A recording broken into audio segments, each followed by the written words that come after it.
Welcome back to the Deep Weeb podcast. This is where we have conversations about immersion-based learning and otaku media. Today, we'll be talking with two guests about how they've gotten to a point where they can consume the otaku media that they want.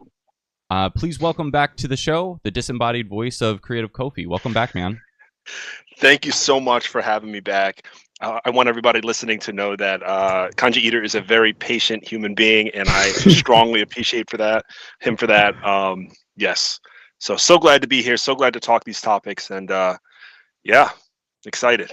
We are super thrilled to have you back, man. And on the stream, the bodied voice, Hypothetical Tiger, thanks so much for being a first-time guest on the show, man. Yeah, I'm excited to be here. I watched the podcast when I was starting to learn Japanese, so it's kind of surreal and cool to finally be on it. So, actually, Kofi, I had asked people if they had if there was anybody still on the Discord who actually remembered our old episode, because apparently it was 3.5 years ago, and they said that there was Cosmic Gardening said that your video was the reason why this year he started playing through Trails and Ys. I still don't know. Yes! Oh, So that's you won. amazing! Oh, that is amazing. That's great to hear, man. Oh, Mission accomplished. mission Yeah. accomplished, man. Wow. So I figured you'd enjoy hearing that because I think that was the theme of the last one. You need to play Trails, which unfortunately I still haven't been playing any games, but we'll get into that in a minute. All right. Okay. So, quick shout out to Godai, who made the timestamps for the last video. Thank you. Those are always community made, and we really appreciate the extra help. Helps organize everything. Also, quick thank you to Jack the Giant, $50 patron. Superb, dude. Appreciate it. You are the reason why this podcast is happening right now, quite honestly. You and Catpunk kept harassing me. So, appreciate the pressure to actually get this going. And the support. Also, thank you to Carson for the continued patronage. He is also one of our consistent manga readers over on the Deep Weeb Lounge Discord server. So if you want to read some manga with a couple other people who are definitely enjoying... I'm enjoying reading Homunculus right now for the first time. Berserk just got voted in, so I'll definitely be doing some more reading on that. Feel free to come hang out with a couple other people. Hypothetical Tiger's, on there when he's not living his real life in Japan right now. So come read some manga with us, guys. All right. So like, subscribe, but more importantly, go join the Discord. Come talk with us. Hang out. All right. So without further ado, let's start getting back into the conversation that we left off with 3.5 years ago with creative Kofi. So Yes. I don't know it. Like, maybe just a quick recap, man. Like, who are you? Like, how long have you been learning Japanese? Like, get us up to speed on the creative Kofi story. Yeah. So I am by day a security engineer. I work in cyber. Right after I graduated from college, I got very fortunate to get a good job, but the commute I had was enormous. I typically had a almost 2-hour one-way commute, literally driving about 90 minutes and then riding a metro tram for 23 to 26 stops. But Jesus. of course, this was my dream job, and I found that I needed to kind of return to gaming. I had been gaming ever since, I would say, the original Nintendo came out. Took a break for college, and with these crazy commutes, I said, you know what? I need to, get adventurous, return to my favorite genre of gaming, which is RPGs, specifically JRPGs. And it was great. I started to look back at some of my favorite series. One of the long-standing series is called Tales, and as I looked through the library of games that had come out since my break, I noticed that there were some games that had never been localized. And sorry, my son is here joining me. And so as I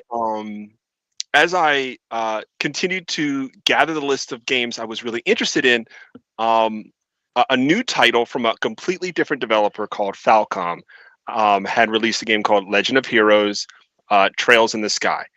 And of course, the game was available to download on my PSP at the time. No problem. Downloaded it, fell in love.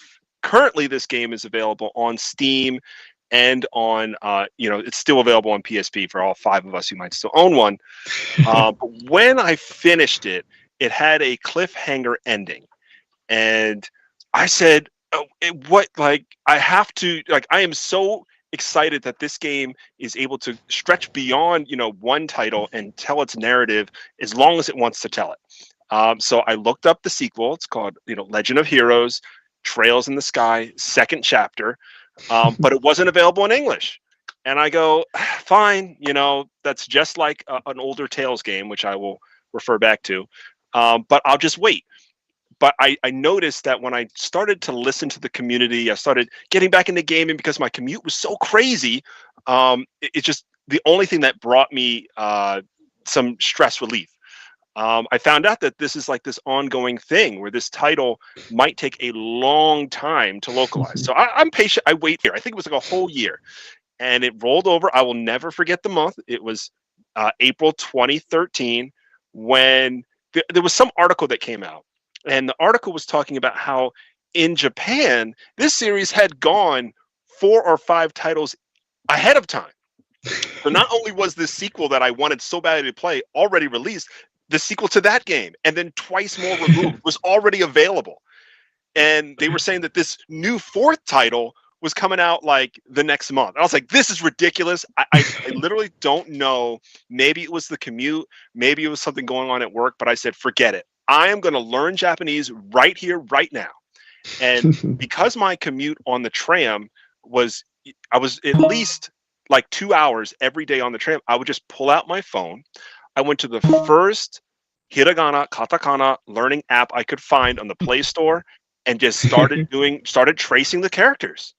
And I just had this fiery anger. Like, I was so upset with the publisher, and it was this ongoing joke. Like, and I don't know if I mentioned it last time, but there is a story as to why the localization took so long.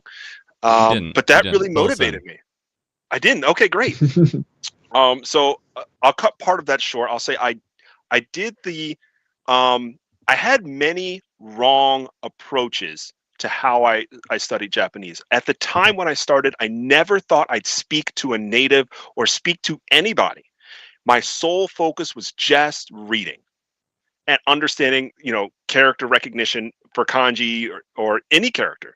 And so really the first 12 months was no speaking, some listening, but specifically looking at characters. I will also throw in really quick, when I was 3 months in, I thought I was fluent. I said, I can recognize any hiragana, any katakana. I'm going to go ahead and import Legend of Heroes, second chapter. Let's go. And I remember 3 months speedrunning. We did it. Pain. Right. So I pop in the game, and the opening conversation, I literally took me 5 minutes to read one speech bubble. I'm like, I don't even know. Like, and then I'm tired. Yep. Right. My crazy commute and reading in a foreign language, at least to me, going from English to Japanese, it's brain work. Yep. I get sleepy faster than I would reading a whole newspaper in English. So that's when I really humbled myself. I said, nope, I need to appreciate good writing. I know, Tiger, you can appreciate this being a visual novel fan. I'm not going to miss out on good writing by skipping ahead. I will stop playing the game and I will study for a full year. Full year turned into 2 years. And then I would say at the 2.5 year mark, so this is started in 2013. This is like 2015. I started to catch on to the colloquialisms, the random expressions, and then all of the obscureness that comes from this series. I mean, talking about dragons and different dimensions and magic and all their own rules that are not just in any newspaper. So that was such a hurdle to get over.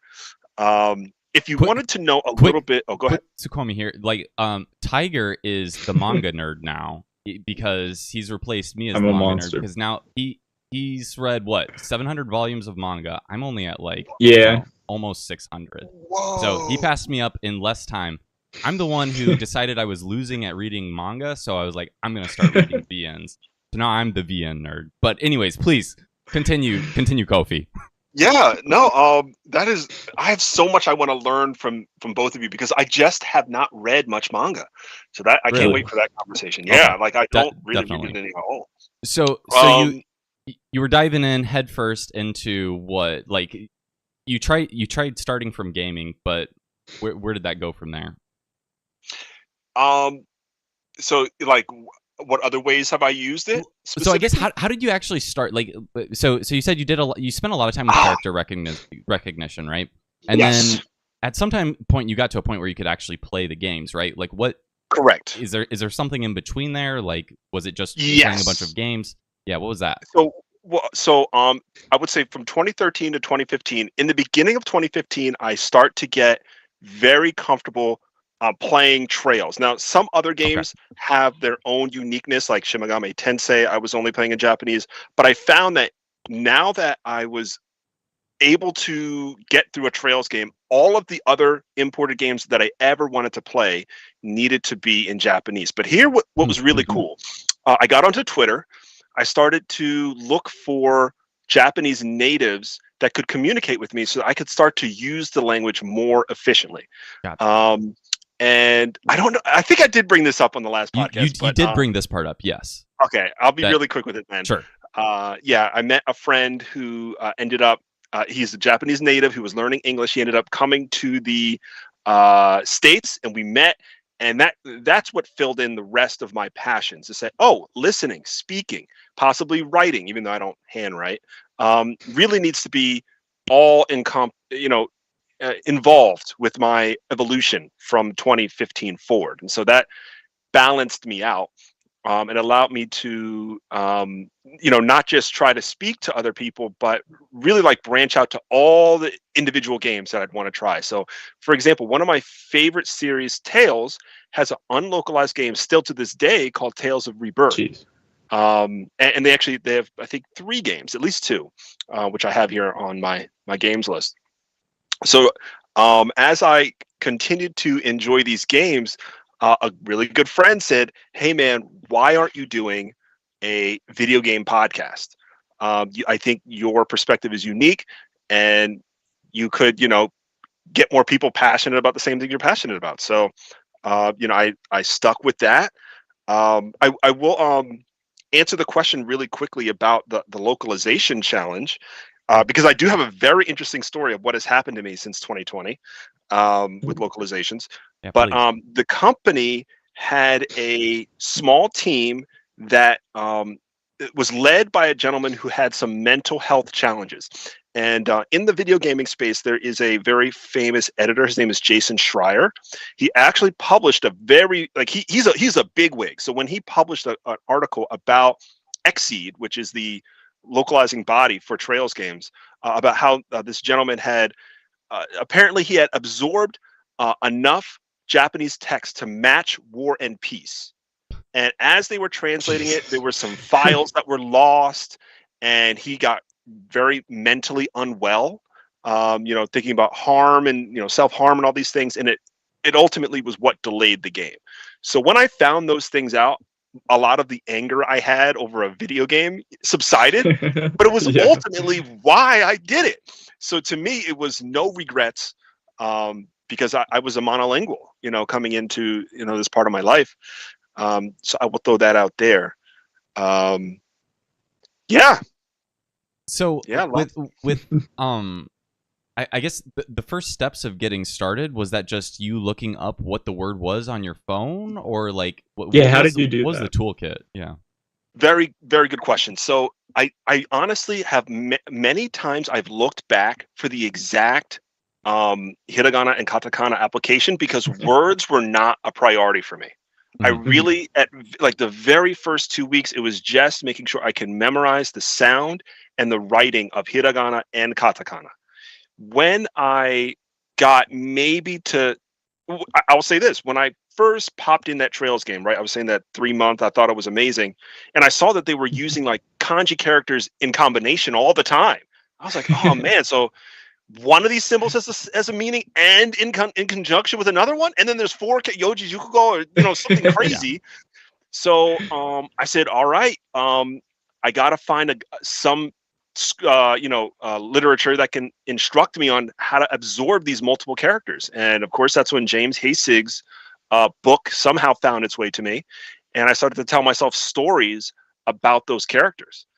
and it was work, study. There was nothing else going on in those first 2.5 years. Just getting meanings correct. Eventually, I think it's a little bit of a crutch, but eventually, when you see a kanji character, even with a character you may not be familiar with, you kind of it helps. I don't know how to describe it, but like if you were to see a word that's only in hiragana or katakana, sometimes it could be a little bit confusing. But if I see it all in kanji, I go, oh, I may not necessarily know this specific obscure reading, but I know what they're trying to say, and that you can piece it together. You can kind of piece it together, and that can be very helpful, especially because there's just so many, how would you say, proper nouns with names in these game series. So you did. I remember you said that you did quite extensive character study for learning Japanese, and then as far as like actually breaking into the media, were you watching like anime and reading any manga, or was it really just on your commute you were just trying to look up words for inside of the game?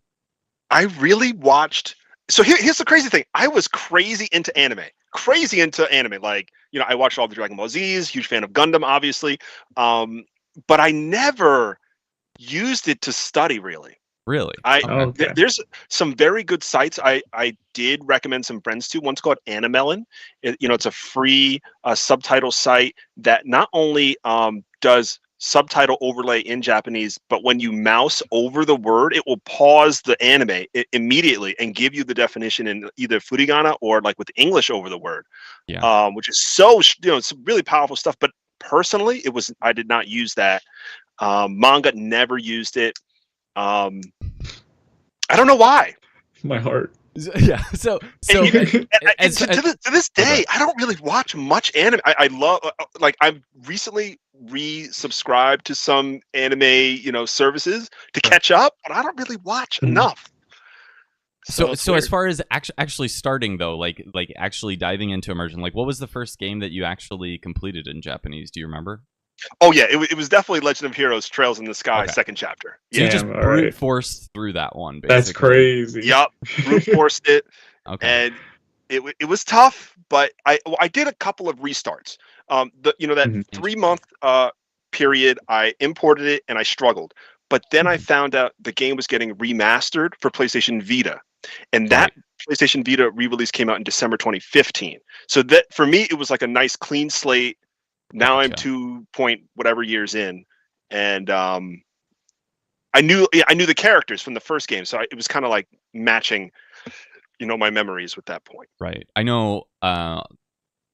In addition to Cosmic Gardening, also the Japan Code, Pat Chat GC, he also has been playing Trails, and I'd like to think it's at least somewhat because of your influence as well. So he was over here in chat. I'm so excited. I'm probably gonna butcher your name, man, but Luri Katkov also said that he's having RTK flashbacks and that he's really glad he didn't spend 2 years on that stuff, which is like, relatable.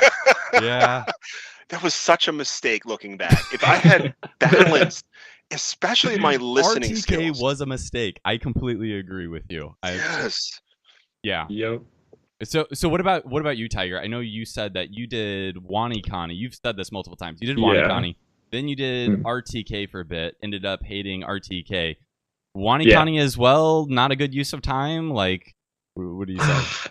I don't know. I go back and forth on it. I feel like if you're gonna use something like WaniKani, drop it as soon as you can. Like I went to level 23, and I tell people, I'm like, if you hit 15 and you're like, okay, I kind of understand what kanji are, just get rid of it and just start reading and doing stuff normally. Yeah, RTK, I did it for probably maybe 2 weeks, and then I gave up. I'm like, you know what, whatever.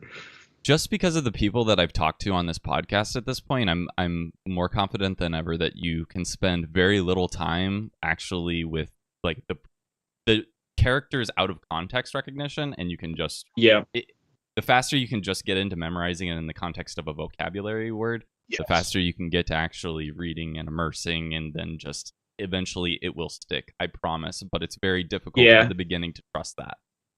You just got to get them not to look like random scribbles. Once it looks like an actual thing, then you can move on from it. Yeah, absolutely. So, all right. So, Kofi, where are we at in your journey from here? So, you started picking up a bunch of Trails games. You decided that output was important. What did the Japanese journey look like from there? So between I would say, so that's like 2017. In 2017, I'm really just, well, I'll say this, from 2017 to 2019, I'm catching up, and I'm playing the games at my own pace. Still kind of working. I got married over this time, and then my first child was born in 2018. And then in 2019, I started podcasting, and being I call myself the import gamer. And it was always about saying, hey, is there a game coming out in Japan 6 months before it comes out in the US? I'd love to give an online review. And I kind of made a name for myself. There's some fairly big podcasters, I think, that may, or I'm not that big, to be honest. I should put more effort into it. But what's really cool, what is really, really exciting, that I'm glad to get to talk about here is, there was a group of how would you say, fan translators for the series called the Zero Field team, and they had, even before I was on social media, had been localizing some of the games, and I had never even considered playing a fan translation of the games. Wasn't that bad, right? You buy the PC version, 1 or 2 patches.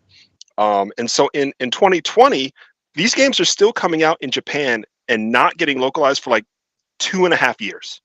God, that's so long. And so I finally I had enough followers. I just DM'd the guy who runs Zero Field. His name is Kitsune. And I said, hey man, you looking for, a translator? I am super passionate about this series and I would love to, join the team. He said, yeah, man, come on to the Discord. We have the next game that we're working on. The game that we did a fan translation for was localized officially to what is the localized name? The official localized name? I have no clue. I still haven't played Trails into Reverie. It's called Trails into Reverie. So to give you an idea, Trails into Reverie came out in English just last July. Our fan translation came out in 2021. So it was available for fans, and we worked on it. So yeah, it was, that's exactly what it was. So in October of 2020, the game came out in Japan. We all of us Zero Field members bought it, loved it. We're like, oh man, we can't wait to translate this for fans. And what was so exciting is this team that Kitsune put together. It was 4 individual groups that were working like clockwork. And so we had about 4 or 5 guys that just had PCs and capture cards. They would just run the game like on their PlayStation 4, capture all the text and dump it into a text file. Have it, organized for all of us. Then it would be the team I was on. We were all the translators. So you would get all of the text, thousands and thousands of lines of code. We would all do the translations. We might follow individual characters. We were doing side stories. It was amazing. Like literally we would have meetings that were more professional than I've had at work. Like we would be like, sit down, like, okay, because we were entering this territory where this game was introducing concepts that, were in prior games, but needed new verbiage. And we wanted to respect the series. We all had to like have congruence and say, okay, we're going to use this word because it makes the most sense in this context. And it was just like this mega camaraderie. So that seems like so much fun. Oh, it was amazing. Like it's probably like the highlight of okay, I'll go on. So after we translate, we had a team of editors that would make sure that there was, congruence between certain word use that we were using. And then we had a Python scripting team that created overlays. So we had this setup where you could either play on your PC or on your PS4 and use remote play. And then the remote play would come to whatever TV you want. And then it would literally just sit on top of whatever Japanese text there was in English. And, we had a whole following. Our website was zerofield.net. Amazing. And then in 2021, Trails had another new game. And this game was, even more grand than the Trails into Reverie. The official localized name, because the game is still not out right now, but it comes out in July. It's called Trails Through Daybreak. But like the Japanese name is Kuro no Kiseki, but the Kuro kanji is like it comes from an expression like I don't know how to. It's almost like from dusk until dawn, but the reading is like reime, but that's kind of obscure to say because there's so many kanjis that could turn into. So anyway, yeah. So we end up. This is again October 2021 now that we import the game and we localize that, and we have this huge giveaway in spring of 2022. And people are retweeting us. I ended up buying like a couple of collector's editions, giving them away. We had DLC we were giving away. Absolutely like the ultimate high, because it's like I spent all this time studying, and now like I'm helping other fans appreciate the greatness of the series. So guess what? All good things come to an end, right? Of course.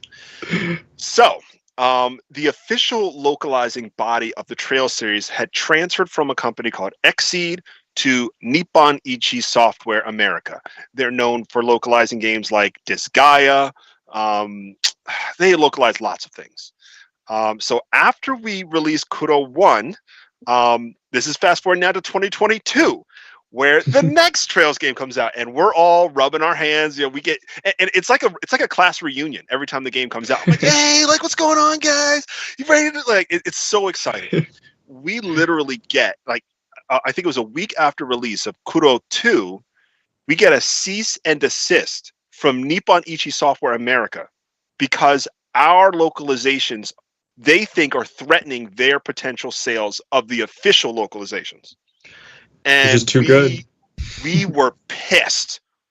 And I still hold a little bit of salt in my heart because I'll be honest, us getting a cease and desist is controversial for a couple of reasons. This is getting super nerdy, so please like cut me off if this is No, going. keep going. This is good content. This is interesting. This is good content. Okay. There's another fan translation team called the Geofront. The name comes from a sewer in one of the levels in the Trails games. And the Geofront at the time, this is before Zero Field, were so popular that NISA being the official localizing body, decided to hire Geofront and absorb their fan translation as the official translation.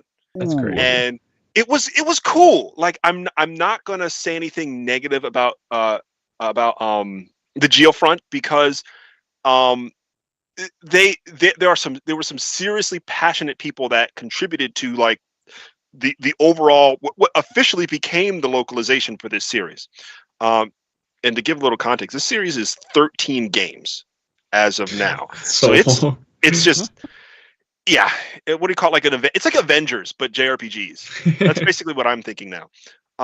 So because the fan translation team became official, fans were upset overall that they were sending us a cease and desist.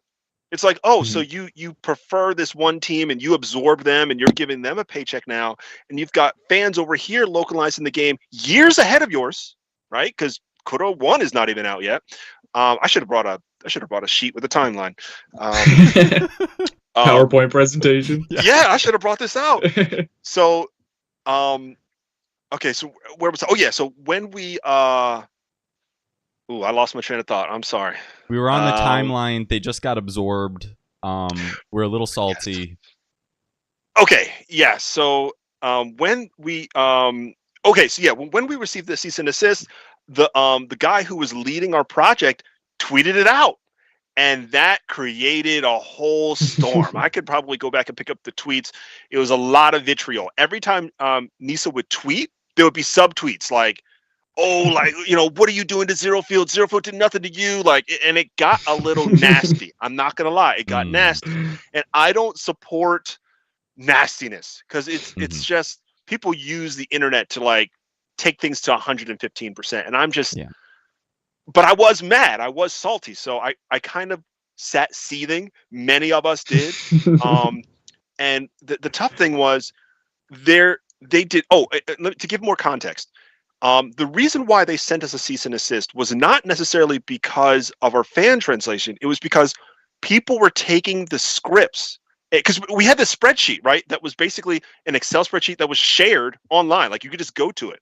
People were grabbing the entire spreadsheet and getting the Chinese version on Steam and literally injecting it into the game.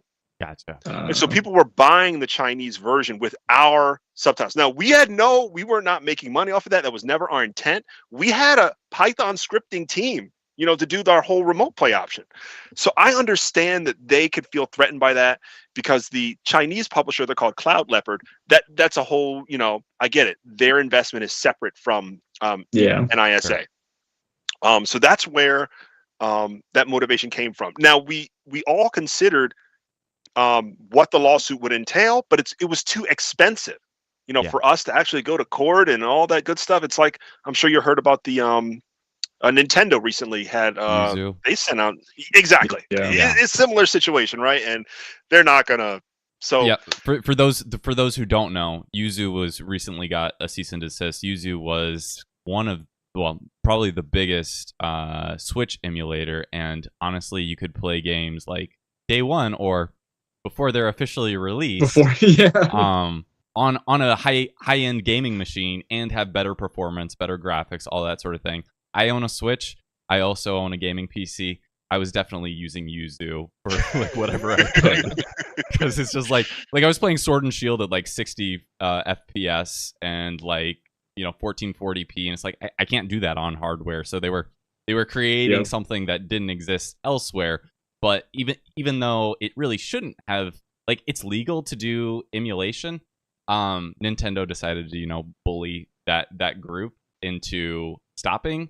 And I use the word bullying there intentionally because they knew that they wouldn't actually be able to stand their ground in court, but they also knew that nobody wants to go to court, man. So it's like, especially with Nintendo. Yeah, exactly, exactly. So and then another one recently got this is a bit more of a tangent, but it's been a crappy year for open source stuff getting shut down because there's another app that used to go by Tachiyomi that got shut down recently, which was a very convenient way for me to read my very legal scans of manga that I have on my personal Kamga server of manga over on my Android device, but it got shut down for the same for being a shell essentially that you could potentially import pirated content into. So anyways, but you guys, I mean, that's yeah. You guys are clearly doing something. Well, we're doing something that was completely different, though. It's like it's not really related to piracy. They didn't want to support the Chinese branch of their company, or different company. But yeah. So anyways, you're salty about this. They're shutting it down. Oh, where do things go from here? Actually, real quick, from the last time we talked on the podcast, I had just reviewed this. I had mentioned to you because at this. Well, when we had the podcast, like you were still alive and well inside of the Zero Field project. But I had mentioned the Tales of Graces patch that never got released. That was a fan translation because once they announced an official localization, the team just was like, we don't want to interfere at all, so they just shut down. Naturally, that also upset people. But it seems like you guys wouldn't have just shut down. They decided to do it on their own, so it's kind of an interesting dynamic that I'm still surprised that they did that. They didn't just release it, but you guys were, naturally wanted to have your work out there as an alternative option, but that it didn't work out that way, huh? Yeah, and even to this day, there are some. So, to give the most context, our current timeline right now for what's in Japan versus what's in America is. This summer, a brand new saga is beginning, and it introduces a lot of new words and concepts that are going on in the world. And in Japan, that same saga is closing. And so fans who are hardcore know some of the wording that we used for things. And when they're finding out what the official word is, they're like, "Oh, that's trash." Like, "Oh, we don't like whatever you localize it to."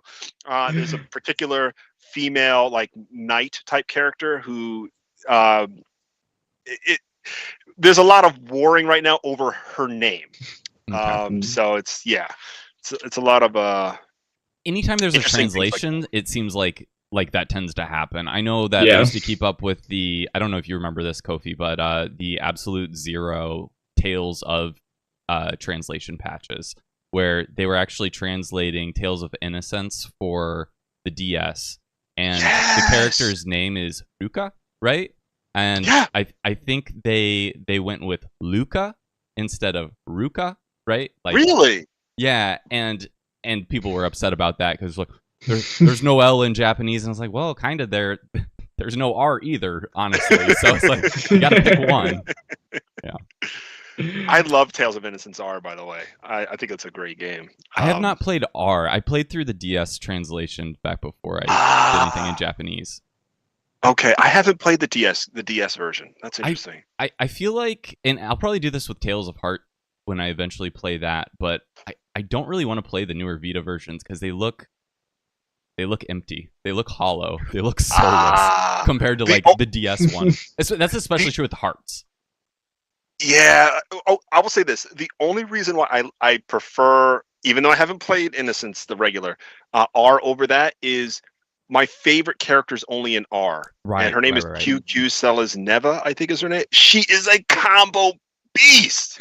And I just can't imagine not having her as a main character. And then I don't know if I told or if you've heard about this, that the original playthrough that you do of Innocence R, she can speak a language that only one other new character can understand. But in your second playthrough, you can understand her, and she's throwing insults the entire time because her and that guy actually hate each other. And it's like this whole thing where she's trying to kill him, but you don't get that in the first place. So it's really cool, like how they use New Game Plus. But yeah, I definitely appreciate them. There are a lot of cool like fan translation teams out there. I was gonna ask Tiger, have you played any of the Tales games, Tiger?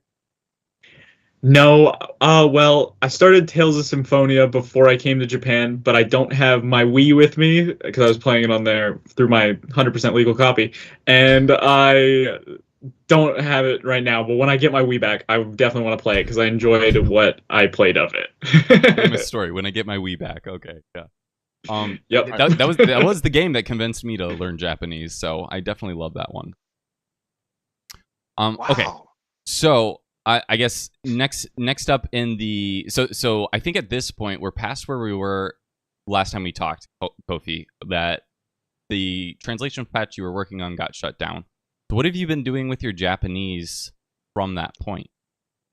I really have kind of been sitting in a limbo. The pod right at the time that Zero Field got shut down, I was probably at the peak of my consistency on rotating different podcasts. I was on maybe 7 different podcasts every month.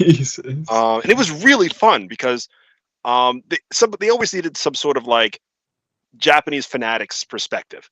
And then there's always games coming out that are not localized. I mean, like shoot, the last year I had a challenge last year of finishing 16 RPGs in 12 months. And it was just constant, getting on podcasts. Hey, this game wasn't that good. This game was good. And it ended up being very fun. But in terms of like translating, I haven't really done anything since 2022.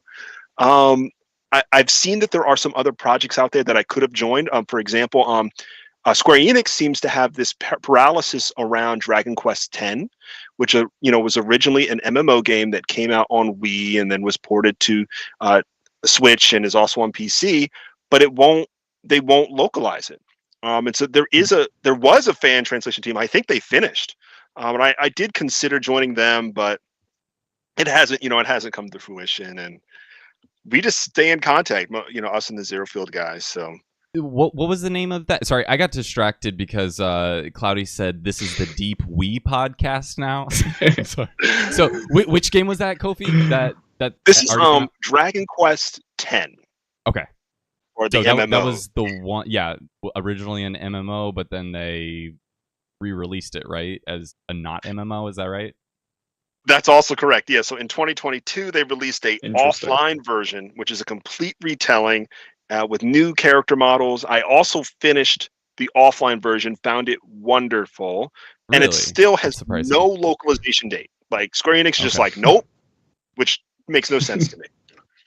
So as far as using Japanese, is it pretty much you're just playing? So call back to the last podcast. I had asked you, what percentage of games are you playing in English versus Japanese? And you said it was basically an 80-20 split, where mostly you were doing 80% Japanese, and then occasionally visiting some that you hadn't seen before. Like I think you mentioned the Uncharted series. I'm not sure if you played through that in English or what, but I'm curious. Yeah. What's that split now? Are you still doing like 80-20, or what are you looking at these days? It's probably 85-15 now.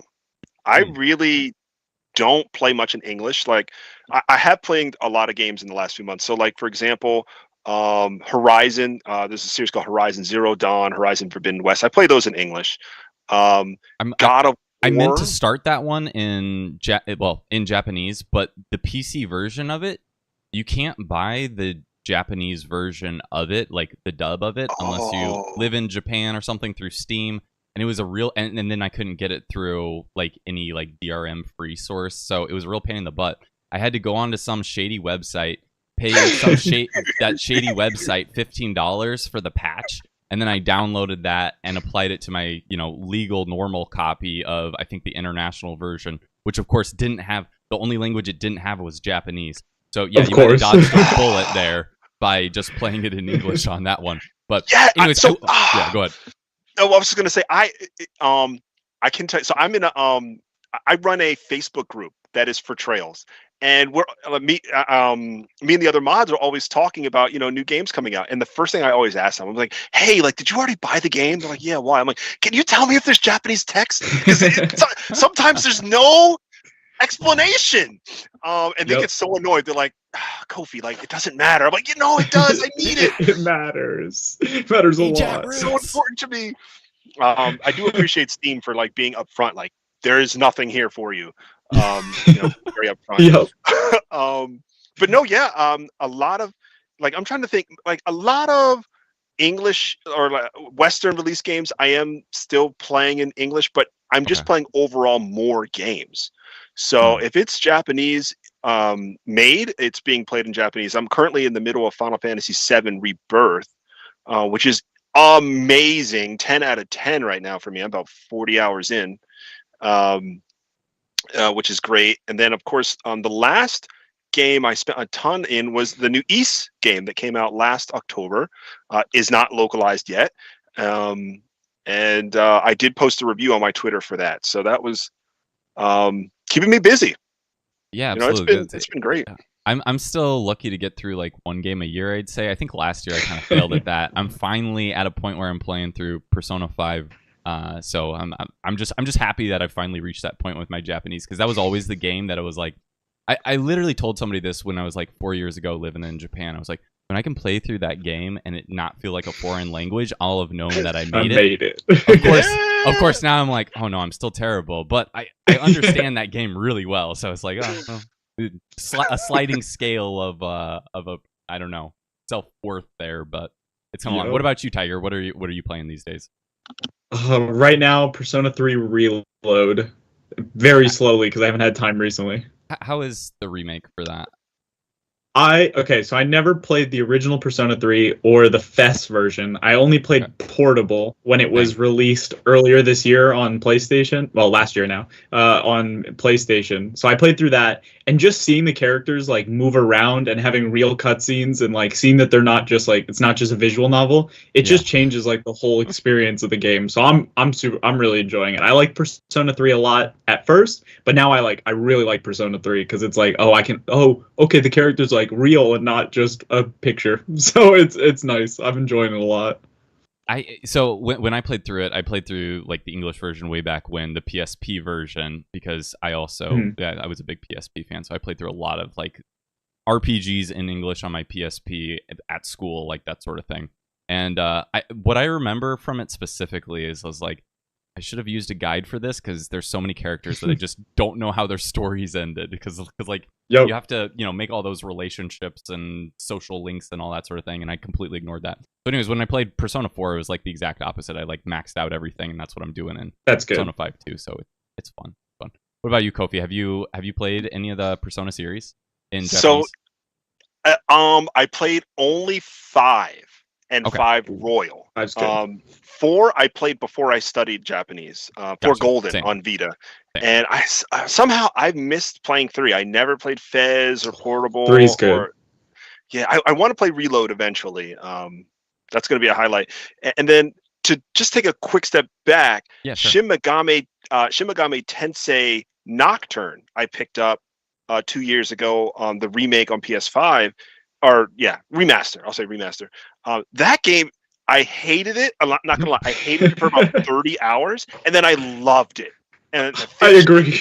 And the end, like I was in the most brutal dungeons. This is a dungeon called the Kalpas at the end, where you as you're walking through the dungeon, you're taking damage, and they're just throwing you all over. Me too. It was so good. So good. So I'm glad I finished it. I think for the last boss, I did have to lower the difficulty, which I was glad I was able to do because I was like, they make it hard at the end with some of those bosses. It's just Jesus.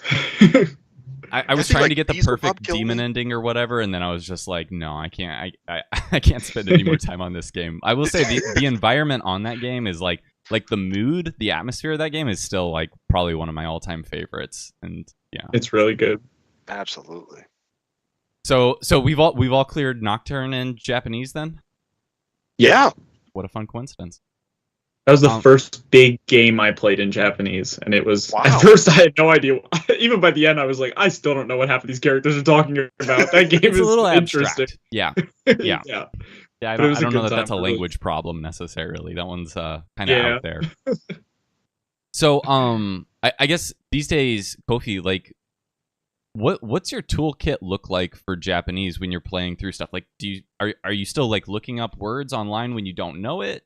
Do you just not look up anything, just go off of instinct at this point? Like, what's that looking like during gaming these days? That's such a good question. I would say 70% of the time it's instinct. 30% of the time I would say maybe 20% of the time I'm looking up an expression that somebody might use, and then 10% of the time I might just have to completely I just don't know what that means and I need to know.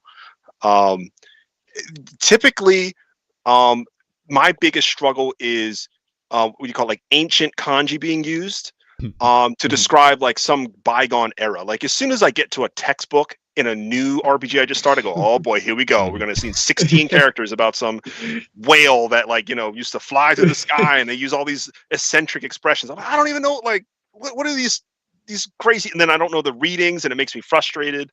So it still happens to me even in year 11.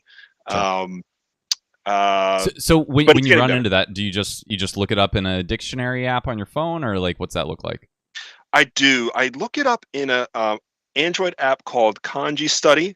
I find it very powerful because it tracks. I don't know how to complement it correctly, but they allow you to follow kanji not just in vocabulary, but with radicals. And so sometimes if you're mixing up a particular radical that might be in a complex, 23 stroke kanji, you can find what you're looking for if you're somehow unfamiliar. They give you a lot of options on searching. Why else is Kanji Study useful? I would say Kanji Study is the #1 app I use. Number 2, I don't really know if I have a number 2. I'm just looking at my toolbox. Is really I have a photo translator sometimes for cursive, when somebody's actually using calligraphy to write kanji. The photo translator just kind of gives me a little more direction if I can just find it unlegible. Sure. But other than that, that'd probably be like the only place where you're using like OCR to look up something, you'd say, or like, well, not really just OCR to look it up, but just a quick translation if for some reason it was unintelligible. Yes. Okay. That's exactly right. So Yep. what about you, Tiger? What are you using these days? When I use a dictionary, which isn't as much as I would like to. Everyone's gonna hate me for this. I just use like I'll just go on gshow.org and I'll look it up. I'm like, all right, cool, and then I move on. Either that, or I still have the old version of Anki with the old version of the Migaku dictionary before everything was destroyed. OG version. So. Yep. I know exactly what you're talking about. I love it so much. So I'm holding on to that till the day I die. So I use that whenever I am in the Anki experience too. I'll have that up. But other than that, it's just G Show. Yeah. That's basically it. So in 2022, so that's since we've talked to Kofi, I switched over to reading like that year. I basically just read VNs. I didn't read manga. I didn't like do anything else. Just pretty much was like because there was a lot of pressure from the other people that I was hanging out with at that time. So, which was good pressure. I loved it. I really enjoyed like reading through like I think it was like 27 VNs in a year. So it was nuts. But with that, like there was a really slick toolkit for it where, you know, a text extractor, anybody who reads VNs already knows all about this stuff, but you just hook it up to your VN, it sucks the text out of it. It puts it into, well, you can get it into your browser, and then you just look it up instantly with Yomi-chan if you don't know a word or something. And so now it's cool because text extractor isn't really maintained anymore. It's still extremely useful and can still just work on new games out of the box sometimes because it's so robust and how it's able to go into the game engine, rip out the text. But there's this new one called Agent, which they have to manually make like a JavaScript file for it that basically looks at the right place in memory to pull the text from. But once they make that, then you can just get all that text dumped immediately. So that's what I've been using for Persona 5. I don't really need it for it, but it's so easy compared to like having to. It's obviously not portable or something like that, but if I just want to be able to look up, you know, double check a reading or something really quickly, it's nice to have that up on a second window. So shout out to Agent and what they're doing because it's so useful. And they've got one for Tales of Arise too. So at some point when I eventually, you know, get to my, you know, not 10 years behind in my backlog, maybe I'll play that one too. Oh man, Tales of Arise! I could talk to death about that game too. We should probably talk about that at some point. Yeah, but all right. So real quick. So game wise, I think I might be the only one here who's played through more than a handful of VNs. Am I right? Like Tiger, I think you mentioned you started playing through Island, which is probably a pretty decent one, I think, for people to start with. I feel like, but I haven't played it. So what was your experience with VNs? Let's see. I finished the first route of Sayanuta, and I don't know how people feel about that game. I thought it was not as good as everyone makes it out to seem. I thought it was. I look back on it a lot fonder than I remember reading it. That's what I'll say. So you give it time. It's like, man, that was weird. I liked it. Yeah, but yeah, keep going. Other than that, let's see. Let me check. I have my list. I've started Clanad. And I played like a little bit, and then I was like, oh, I'm going to do the Persona series, so then I put it on the back burner. But I liked what I played at Clanad, so I'll go back to that eventually. I finished the first Danganronpa game. Okay. What else? I started Higurashi, and I played 86 hours, which was only like one route, I think, on the PS4 version. You got about another 2,000 hours, man, yeah. Yeah, exactly. So it's like, okay, I'll go back to that eventually. And then other than that, that's basically all I've touched. I've played a little bit of like 5-10 minutes of like Muramasa and like different ones like that I've heard about that I'm like, oh, I want to try this. Start playing it, I'm like, oh, this is really good. And then I'm like, I'll play this eventually, which that's everything I talk about. It's like, okay, I'll get to it one day, which maybe that day will come. I hope it does, but who knows? With specific... Can you tell me a little bit about Muramasa? Yeah. I'm sorry, I'm just curious. Can you tell me about, because I was just looking up some of the things you had in your list, Kanji, and Muramasa looks very appealing to me. Muramasa is without it. Actually, first, Tiger, what's your impression? What did you get from it? I thought it was. I started it and I was like, this just seems really, really cool. Like I've never played a visual novel that has like, it had like a bunch of, there was like, the music was really nice. There was a bunch of different, didn't feel like it was one picture the whole time. Like things were changing. There was like animated stuff going on. And I was like, this seems like it's going to be very long, very complex, but also really cool. That's what I got from it. I only played like probably like 20-30 minutes though, so not too far.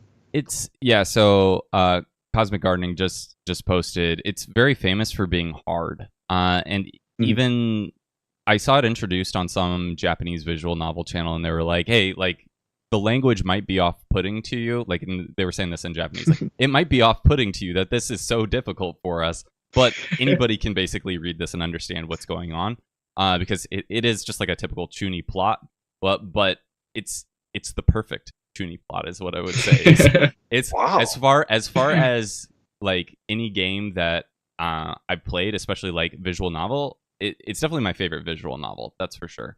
Wow. And I think just the way the story unfolds, all the characters, how they interact, the scale of the story, the voice acting in it, it's all so different than it does things that are so unique. Like, I don't want to spoil things for it, but the actual main character in that just does things that are so different than any other character that it's just like, it was just so fresh playing through it. And then you add on that the story is actually really well written, and it does use a bunch of obscure kanji, which, you know, as KanjiEater, I got to indulge every now and then. So it was an extremely difficult experience, and I could probably read through it again and realize that I didn't understand probably like whole paragraphs, dare I say whole scenes, but it was I definitely understood the plot well enough to say it was great, and I highly recommend it. But it is also eroge, so if you don't want to see some really all dark good with stuff me. happen, yeah, there's some very dark things that happen in it, and actually some of them are related to the plot. So yeah, you can probably skip most of it, I would say, but you might miss out on one or two things that it's like, oh, that actually kind of had a purpose beyond just being the usual eroge smut. So highly recommend it, but not when your children are around, Kofi. Thank you. Yeah. So that's a really good one. So Kofi, have you played any VNs? Yes. Okay. And well, I'll be honest. I have not finished many. The Tiger story, yes. Yep. Tiger mentioned the That's my life. Danganronpa. Yep. That is pretty great to me. I didn't finish the second one. One game I think you probably heard of, and I really like it. I just haven't put time into it. It's called Eve Burst. I was actually going to put that on my list when we talk about content, but Really? I saw you wrote it down. I was like, oh, that's so funny. Yeah. What do you know about that like one, this, Kofi? I'll be very, because it's not much, but it's like a detective type story where you're playing from two different perspectives. I don't know what the relation is with these two different characters, but it's like I think it's a trilogy at this point. And Complex. right when the Vita was on its deathbed, it got a new Eve Burst game, and I'm like, ooh, I love like super niche things, so I imported it. And I haven't played it yet, but it's literally in my Vita right now. And then there's the Eve Burst Error, I think is what's on Vita, but there's a new one that's on PS4. I haven't bought that one yet because those VNs are expensive, man. It was like 7,000. They are. They're way too expensive. Yeah, they're kind of pricey. So the overall aesthetic just reminds me of my childhood and watching really great animes. So I definitely was drawn in by that, and I just need to give it some attention. But there's always so many other games that I love coming out. I do watch anime, by the way. I haven't like talked about it much, but I do watch anime. So eventually we go to that. No, guys, really, I watch anime, I swear. So it's funny you mentioned that Eve Burst Error VN, because so I only know one person who had read it. They said they don't exactly have the same taste as me, but they said it's good if you like cheesy cop drama sort of stuff. So that was, and that was before we were talking about like the sequels or anything. But then there were like a lot of weird sequels to it, where at one point they did try to remake it already, like, because originally it was PC 98. So we're talking about the good old school, like very, very pretty pixel graphics, no voice acting, that sort of thing, and a lot of erotic content. And then they remade it, and they made like family-friendly version. But also, there was this niche one where they made for the PSP, where they tried to reboot it, and it's got some mainstream like anime feel to like the character art, but it's completely different. And I guess it flopped because they just ignored that they remade it once and remade it again with, I think, the one that you're talking about on Vita. And then, so the new ones, though, have been getting really good reviews. So that's also kind of my incentive to also start reading that one, because I want to read that one as well, and then get to those 2 PS4 sequels that they look cool, man. I want to read them. So yeah, they do. Cool tangent, yeah. And then there's one other visual novel that it's a spiritual successor to a title you said, Tiger. Oh shoot, you're gonna kill me for not remembering this. It's a spiritual successor to Higurashi. What is that one called? Umineko. Yeah, Umineko. Umineko. Yep. I've read through that one, unfortunately. I'm gonna offend unfortunately. Fans. So I'll be honest. So I spent a lot of time in the first chapter, and I'm like, wow, this is gonna be long, huh? Because people on my Twitter timeline are like, oh, like play Umineko, and they'll post like little clues about things, and I'm like, I feel like I'm so far away from whatever you're reading right now, because I'm just here in this mansion and we're just walking around, and you guys are posting like all this other stuff, and I'm like, how is this connected? So I haven't, gone much further. That one's ridiculously long. It's 2 million characters, which for perspective, like, that's twice as long as a very long VN. Like 1 million characters is a long VN. 2 million is like 20 light novels. Yeah, it's nuts. So for me, that one, let me see if I can sum this up real quick. Yeah, I was at over 235 hours reading that one in Japanese. So it was nuts. It was very long, and I gotta say, I didn't enjoy it. So, wow. So I don't know. And I expected to, because I'm like a murder mystery nerd. Like I really enjoy that sort of thing. Unfortunately, Umineko kind of shames you for coming into it that way. So I don't want to spoil anything. But yeah, it's kind of nuts. So anyways, but I did like Higurashi a lot. But then I read Umineko, and now I don't like the author at all. So I don't know how to feel about. I don't know if I'm gonna ever finish Higurashi now, because that's like 300 hours of content. If like the version that you have, Tiger, yeah, it's like 300 hours at a native reading level, and I'm at peon level still. So it's like I don't know how long. Yeah, I got 86 hours in, and I'm like, I've only done like one route, I think. Like, I'm not even that far at all. What is happening? Actually, Cosmic Gardening says Muramasa is like 500. I think it was actually 1 million, man. I'm pretty sure. Actually, 1.2 million for character count for Muramasa. Muramasa is also very long, but see, that was the issue with Umineko, was it repeats the scenario a lot.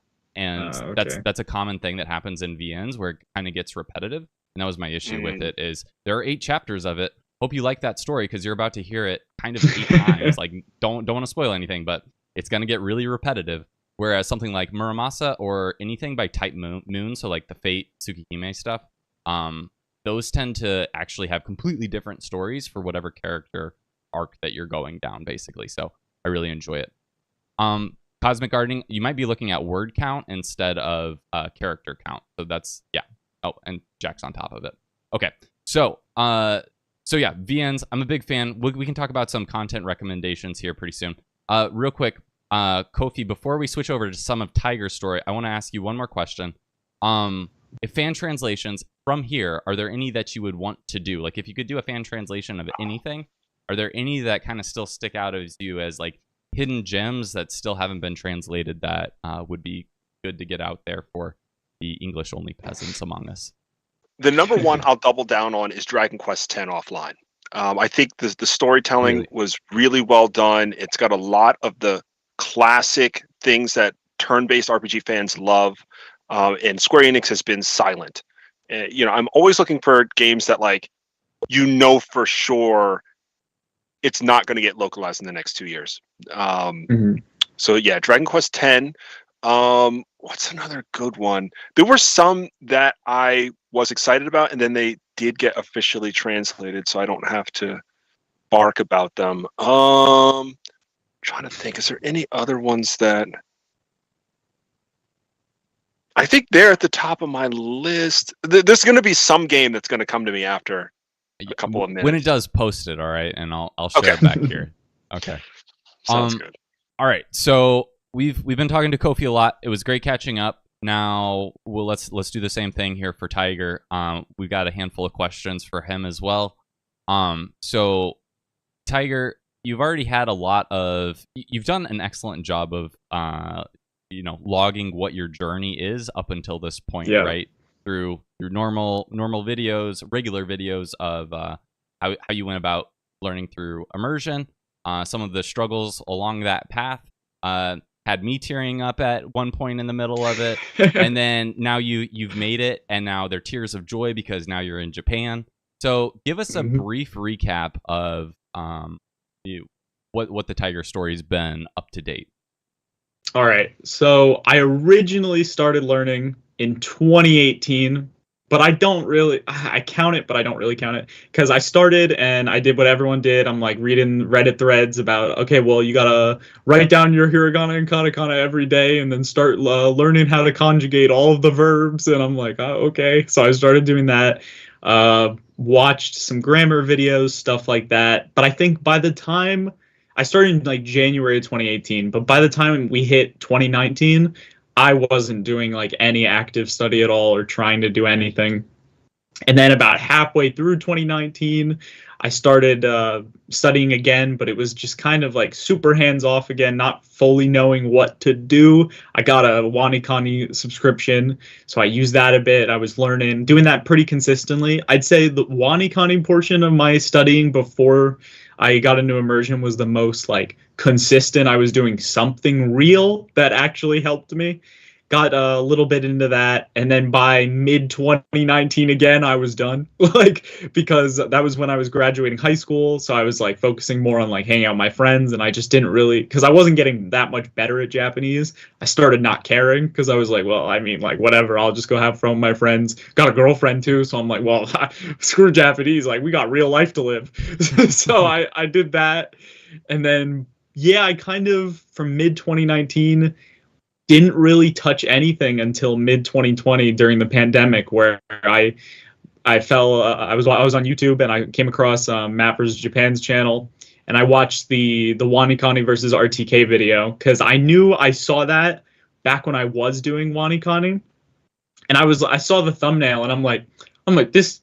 I'm not listening. Who is this guy? I know I love WaniKani right now. I'm having a great time reading the forums every day. Everyone's like, "Oh, I'm level 60. I don't know a single piece of grammar." And I'm like, "Okay, well." so I'm having fun and reading that. I'm like, I'm not listening to this guy. But because I was so removed from it at that time, when I came across it in early 2020, I watched it and I was like, "Okay, he's making some good points, I think, based on my experience." So then I watched more of Matt's videos, and then probably in like April, May-ish of 2020, I started like actually deciding, okay, I'm gonna do this again. So I had Japanese manga in my house from when I tried to study before, and I opened up like a page and I would read it and I'd go, man, this is slow. I hate this. I'm not having fun. I can't do this. So then I stopped, and then about in the middle of June in 2020, I watched like another Matt video, and like that night I was like, okay, I think what this guy's saying is probably correct to some degree. He seems like he's pretty good. I'll try it. And then basically from June 15th, 2020 onwards, I was like, okay, well, anything I do that is Japanese, it's getting done in Japanese. So I immediately started watching anime with Japanese subtitles and not playing games right away, but trying to read manga and basically anything Japanese from mid 2020 onwards. That's been my life, and I've been doing it basically every day since then. Here and there, sometimes I don't do too much, but every device is in Japanese. So if I go on any website, there's always Japanese somewhere. So I've been doing that, and now I'm in Japan. So life's kind of crazy. That's awesome. What city are you in? I'm sorry. Right now I'm in Kanagawa Prefecture in Kawasaki. Nice, man. So what sort of work are you doing over there now, Tiger? I'm a system engineer, which is a fun word for I basically do programming stuff, except for I'm not super experienced in programming, so I don't know how I landed this. Wow. Congratulations. Yeah, absolutely. We're in like a training portion, I guess. So I'm just doing that, trying to get better, failing a lot, getting a little better here and there, just making my way till I make it. I guess that's my life right now. It feels like. Cloudy asks, "Is there a post-girlfriend story arc, or was she ride or die?" Oh well, that died.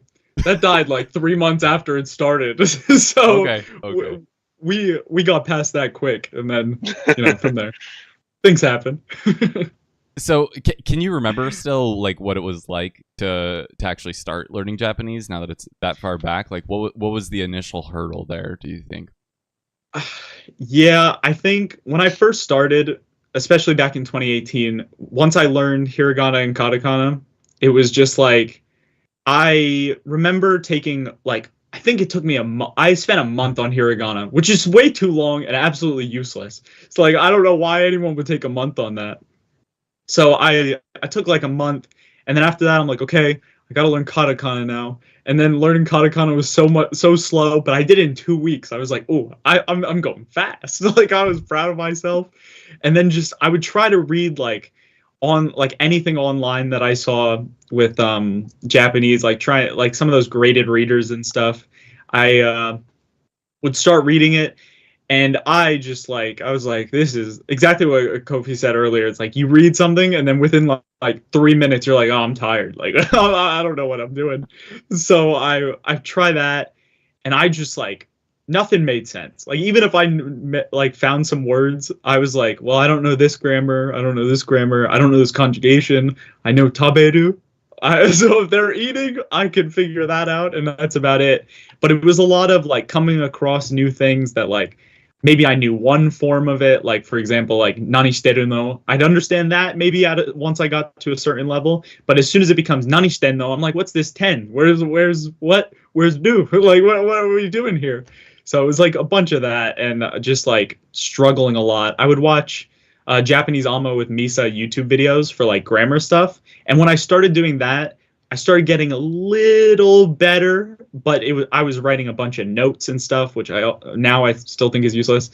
But it was a lot of absolutely nothing. And then once I started immersion, because I had that sort of base, it was easier to get into it at the beginning, but there was still like a lot of this is just gibberish right now. But I picked a lot of anime that I saw in English before, so it wasn't too bad. But yeah, a lot of okay, I don't understand anything. I know that word. Oh, nope, don't know that. Thought I knew that. Oh God, what are they talking about? And then basically that. I feel like everyone experiences that at the beginning and just moving through it. Yeah, absolutely. Like, do you remember what the transition was from I don't understand any of this, whatever I'm reading, manga or whatever, to okay, well, I'm just gonna stick it out and keep with it. Like, what was that transition like?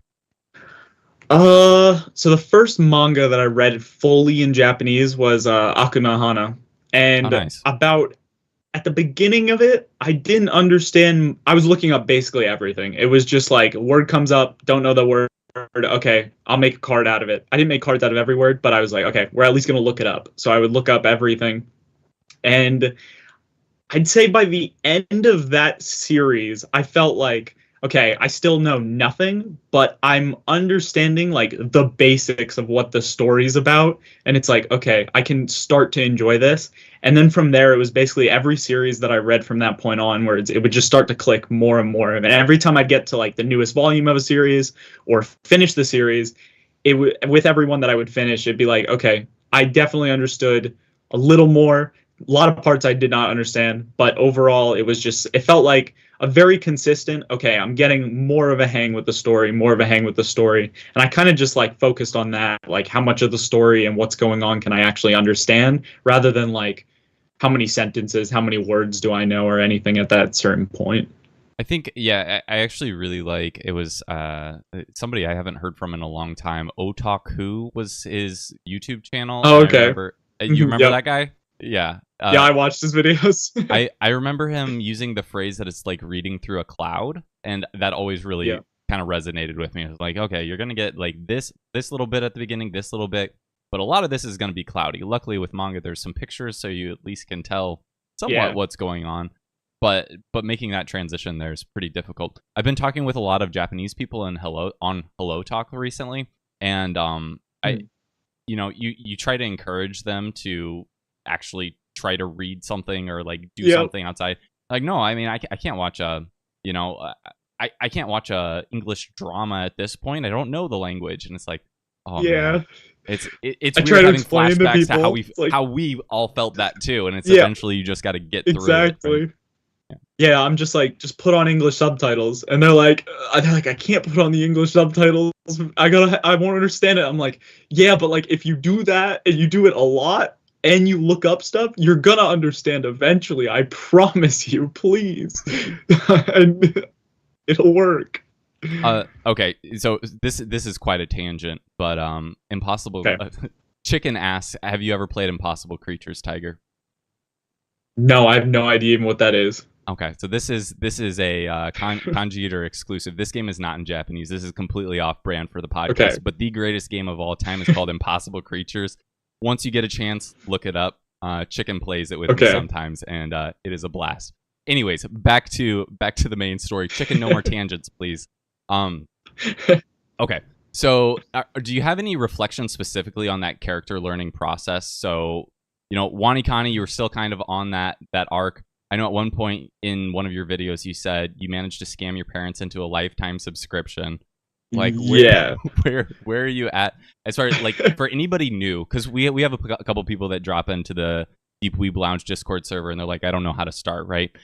Do you still recommend, would you recommend people to use any sort of character learning technique? Like, what do you start with?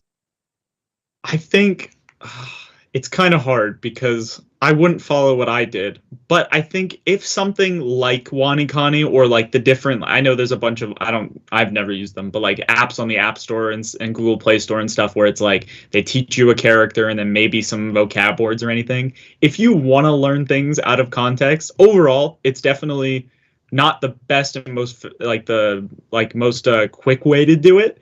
But I think if you use one of those tools, use it for as little as humanly possible until you get to the point where you're like, okay, I think you can look at any kanji and not just like start having like a panic attack about how many lines there are and like what it could mean. So I used Wanikani to like level 23, which even I think that's way too much. I think by level 10, 15, you understand that like what the characters look like to some degree. And since Wanikani does teach you a fair amount of vocab, I think by level 10, 15, you have a good base to like move away from it.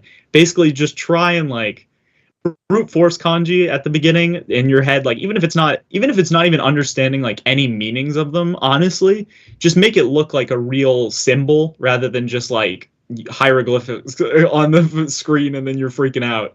Once you get it to that point, move into like either pre-made Anki decks or sentence mining if you want to do that, but get into like in context learning as soon as possible. But I don't think you have to start with in context learning. I think that's probably a good way to make people just quit, because at first if you see like even just like Hikari, and then you see that and you're like, oh, there's lines here, and you start freaking out.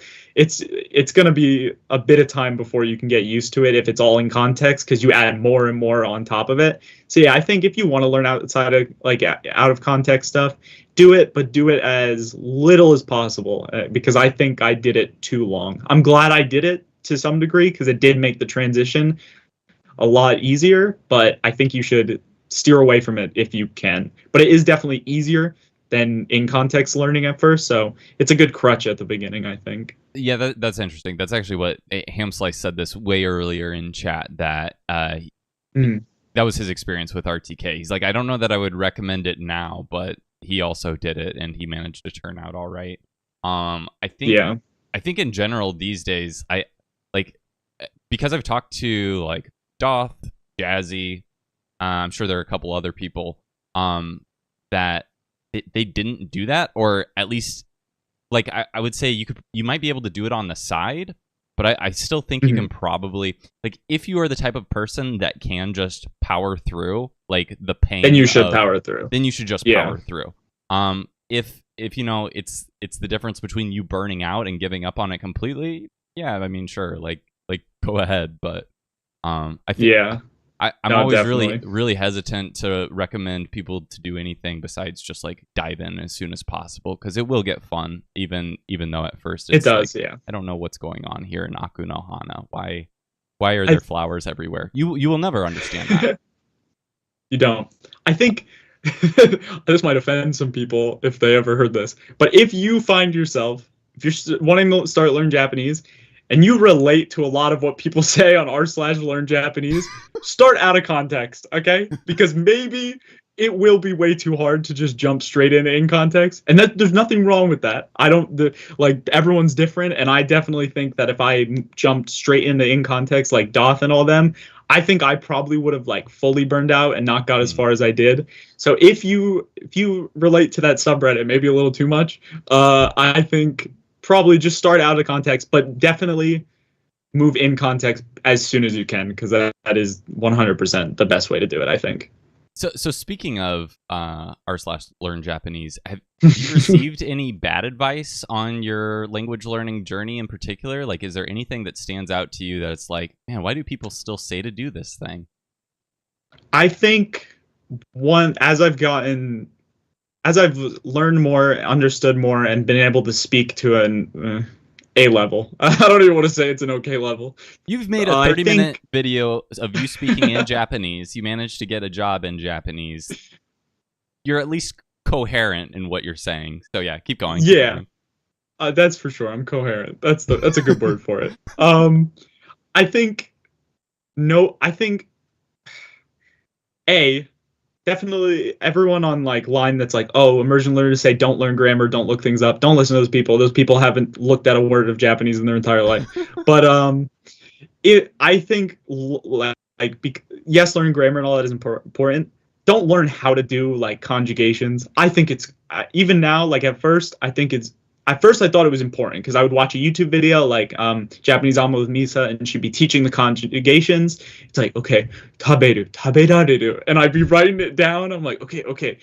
Like, at this point, I think it's completely useless to learn how to conjugate something. Just know what the meaning is. Because every time I see like a comment on Reddit or something, it's like, oh, well, make sure you learn your conjugations because like it'll come up again and again. It's like, yeah, it does. But if you like actually like hear it enough and see it enough, it just kind of, you just know how to do it without knowing how to do it. Like, I don't know the rules for every Japanese conjugation, but I can conjugate basically any verb into whatever tense I need it for, whichever like way I'm talking in the context. So I think learning stuff like that, not really important. Learning how to write, some people might want to do it. I think it's absolutely useless for my life. There's maybe not fully useless, but because if you live in Japan, probably should know how to learn your write your address, stuff like that. But other than that, I don't really care about learning to write. But yeah, there's just a lot of, I don't know. Yeah, learning like specific grammar stuff, like so that you can replicate it immediately, is probably, I don't know if it's useless. I just think you don't need to do it, and it probably wastes your time rather than just like reading and listening until you can kind of get it yourself. I did a lot of concentrated grammar study early on, and I mean, it's one of those things where at the beginning, the things that I learned really well from the Genki books, it's almost like I want to attribute them to teaching me that, but also like I've immersed for thousands of hours. I'm gonna see everything that's in a Genki book, like a Genki book, like tons and tons of times. So you know, there's some amount of that. But then things that came after that, like from other textbooks that I learned, because I spent a lot of time in textbooks before I found out that immersion learning was even the thing. It was like, okay, like those grammar points, some of those still haven't stuck. I'm still like, the other day, like I'll post it in my Discord server. It's like, oh, I didn't even know this grammar point meant this, and it's like, I don't know, marked as like some really low tier JLPT level or something. And so like I usually get a kick out of that when that happens, because I feel like it is rare, but then yeah, so I agree with what you're saying, that you probably don't need to do some sort of formal grammar study, but as they come up and as you learn them in context, that's probably the best time to commit to. oh, let's at least start to build a mental model around these things. And I have found that at least with outputting, it forces you to do that a lot more, especially like writing out like your messages and stuff. It's like, I need to know how to connect these two thoughts that I have, right? There has to be a grammar that sits in between there. And even still, it's like, oh man, I've never had to really use these grammar points because I stopped outputting at a certain point in my own journey. And it was like, oh, so output is kind of once again made me realize, oh man, I'm still bad at grammar stuff. That kind of sucks. I thought I'd have that down like pat by now, but nope. So I guess question to you, you outputted really early in your journey. There are some people that are like, oh, never output, just never output, man. And then eventually you'll just come out, you know, sounding like I don't know, ham slice himself. What about you? Like what's your take on outputting? When's the right time to do it? I think it's hard because I think if you can't understand what someone's going to say back to you, or at least like get a general idea, probably don't need to be outputting at that point. Because it's like, like maybe some people have fun with that, but personally, if someone says something to me and I don't know what they're saying back to me, I'm not going to be able to respond, and then I'm just going to have no fun. So I think once you have like a decent foundation and you're like, okay, if I say something to someone, I might understand, especially in like text conversations, which I think is the best way to start. And that's how I did. Once I started talking to people, which was it was probably like a year into immersion-ish, is when I finally started like slowly outputting. Start with text conversations and then just go from there. I didn't do too much speaking practice, and I still don't. I would like to speak more. But yeah, I think because I liked reading a lot, I texted a lot once I finally had Japanese friends that like would text me back. But even then, it's like I didn't really start texting a lot or talking a lot to Japanese people until last year when I was here from August to November. Before that, it was like here and there text conversations. I had a Japanese friend who we would talk on the phone a lot and message, but I almost never used Japanese, honestly, because she wanted to learn English. And at first I was like, oh, well, I'll help you. We met on Hello Talk. And then it went from there to like, oh, I'll try to speak some Japanese, to then like, oh, well, this person's English is getting so good because I'm just speaking English. So like, I'm too lazy to speak Japanese. And it's like, oh, well, this is more fun and easier. So it was just, she would speak Japanese like all the time. I would speak English, and the text messages would basically be the same. So I got like a lot of input through that, but I didn't output nearly as much. I wish I did, but yeah, I think it's whenever you think that you can like understand what they're going to say back to you, probably the best time to go for it, because if you don't understand what's coming back to you, you're just going to have at least for me, a not fun time. So whenever you can, basically. So yeah, I've actually recently, so this year was the year where I was like, man, I haven't really been outputting at all, and that's just because I was reading a bunch of visual novels all the time, and I was like, okay, well, I don't really need to. I don't live in Japan. And so I started doing a concentrated effort with TRPGs at first, which I don't know if you've looked into that at all, but I watched your update video and heard you talking about it, and I was like, okay. It's pretty wild. And it's pretty difficult. It seems that way. But it's also a lot of fun. And so actually this morning, I had somebody that I hadn't talked to in 9 months who did my first TRPG session with me. He was reaching out about a completely separate issue. Ended up talking to the guy this morning, like on a call for like 2 hours, and it was fantastic. Nice. And because he actually invited me back, he's like, you know, there are like 5 more episodes from where we started 9 months ago. No, I didn't. I probably didn't understand that, quite honestly. But here we are. So he's like, yeah, come back and do more. So I was like, yeah, sweet. So I was like, oh, I got another leg into that. But I was finding myself, like, especially with the TRPG stuff, that it was like the barrier to entry is so high. Like I keep saying this, I have to read these rule books that I've just been procrastinating on. And so I would procrastinate too. I would do it in English. I would get they're like 400 pages, and like I got to read 2 of them to be able to play Sword World in the server that I want. And it's like, man, it's a hard commitment because they're not that fun to read, but it's really fun to do. So, anyways, at this point, I was like, man, I just need to. I should start reading these rules, but also on the side, I need to be doing like some more output stuff. So I just started getting like a rotation of Hello Talk people to talk to. And at first I was like really hesitant to do anything on Hello Talk because I was like, no, like they're gonna want to talk to me in English. That's gonna be inefficient. Yeah. Like at this point, I'm the one talking to them in Japanese all the time. They're the ones who like, you know, are the ones Most people, giving once up. you realize, they stay in Japanese. If you can win that language battle, that initial language battle, it becomes super easy to just, you know, stay in that Japanese mode with them and then, you know, keep going from there. And then they hear me talk and they're like, okay, well, I'll just talk to you in English because you sound awful. But I digress. Anyways, so that's been my this year. The new thing that I've been working on is, you know, just trying to output all the time. So Kofi, what about you? Have you been doing any sort of like output since, you know, all your gaming escapades? Are you still doing any output challenges or anything? What you got going on there, man? Man, I'm struggling so much with finding consistent places to output. You know, I tried to integrate it with, like, for example, I have a dog. I only communicate in Japanese with him. That's always a great conversational piece. In my old house, my neighbors were Japanese. And that was a good avenue until we moved away in 2022. Yeah, so I moved to a new home. And then my sons have been absolutely fascinated with me using Japanese. And then, of course, my wife knows Spanish. So we're trying to do like the multilingual home, but it's nothing consistent. I really need somebody who's fluent and can give me all of the slang. So I have a gap, man. It's a serious gap. I'm a little disappointed. My old friend Hiro, who, you know, motivated me like back in 2015, he got married. You know, he's got like his wonderful wife and home in Japan. So I really need to like nag him or something like that. Yeah, I was, like I said, I was really hesitant to actually get started with like the language exchange aspect, but it's pretty fun.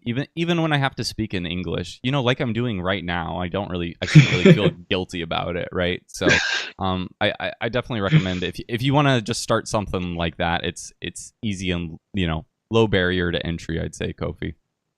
Yeah, I gotta look into this. I was just looking it up too.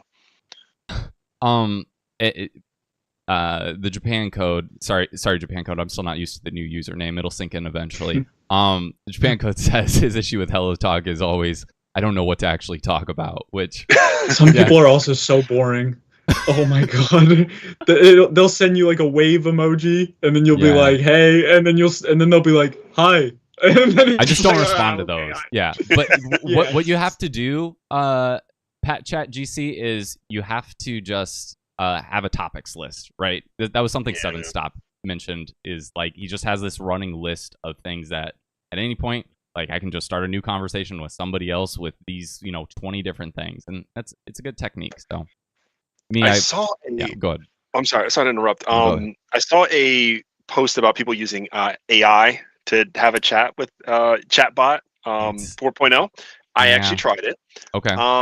Severely disappointed. The reason I'm disappointed is not necessarily word use or even topics. And this is a nitpick of mine. The AI voice does not sound like a native Japanese person, and it throws me off. I don't know how to. It's not that the cadence is wrong, and some of the inflection is maybe no. It's the inflection that's wrong. As we all know as listeners, there are certain points that you use pitch to denote, you know, word from verb, or that you're questioning something, or that you're, you know, disappointed in something, and that pattern is not there for AI. So if you just need like a topic to focus on your output, that's great. But I want to actually get like input from somebody who can make me feel like it's authentic. Yeah, so, that was so we talked to Darius on one of the recent, I think that was the last one actually. Nice. And that's what he was talking about, is basically it's not there. He's at a very high level of fluency.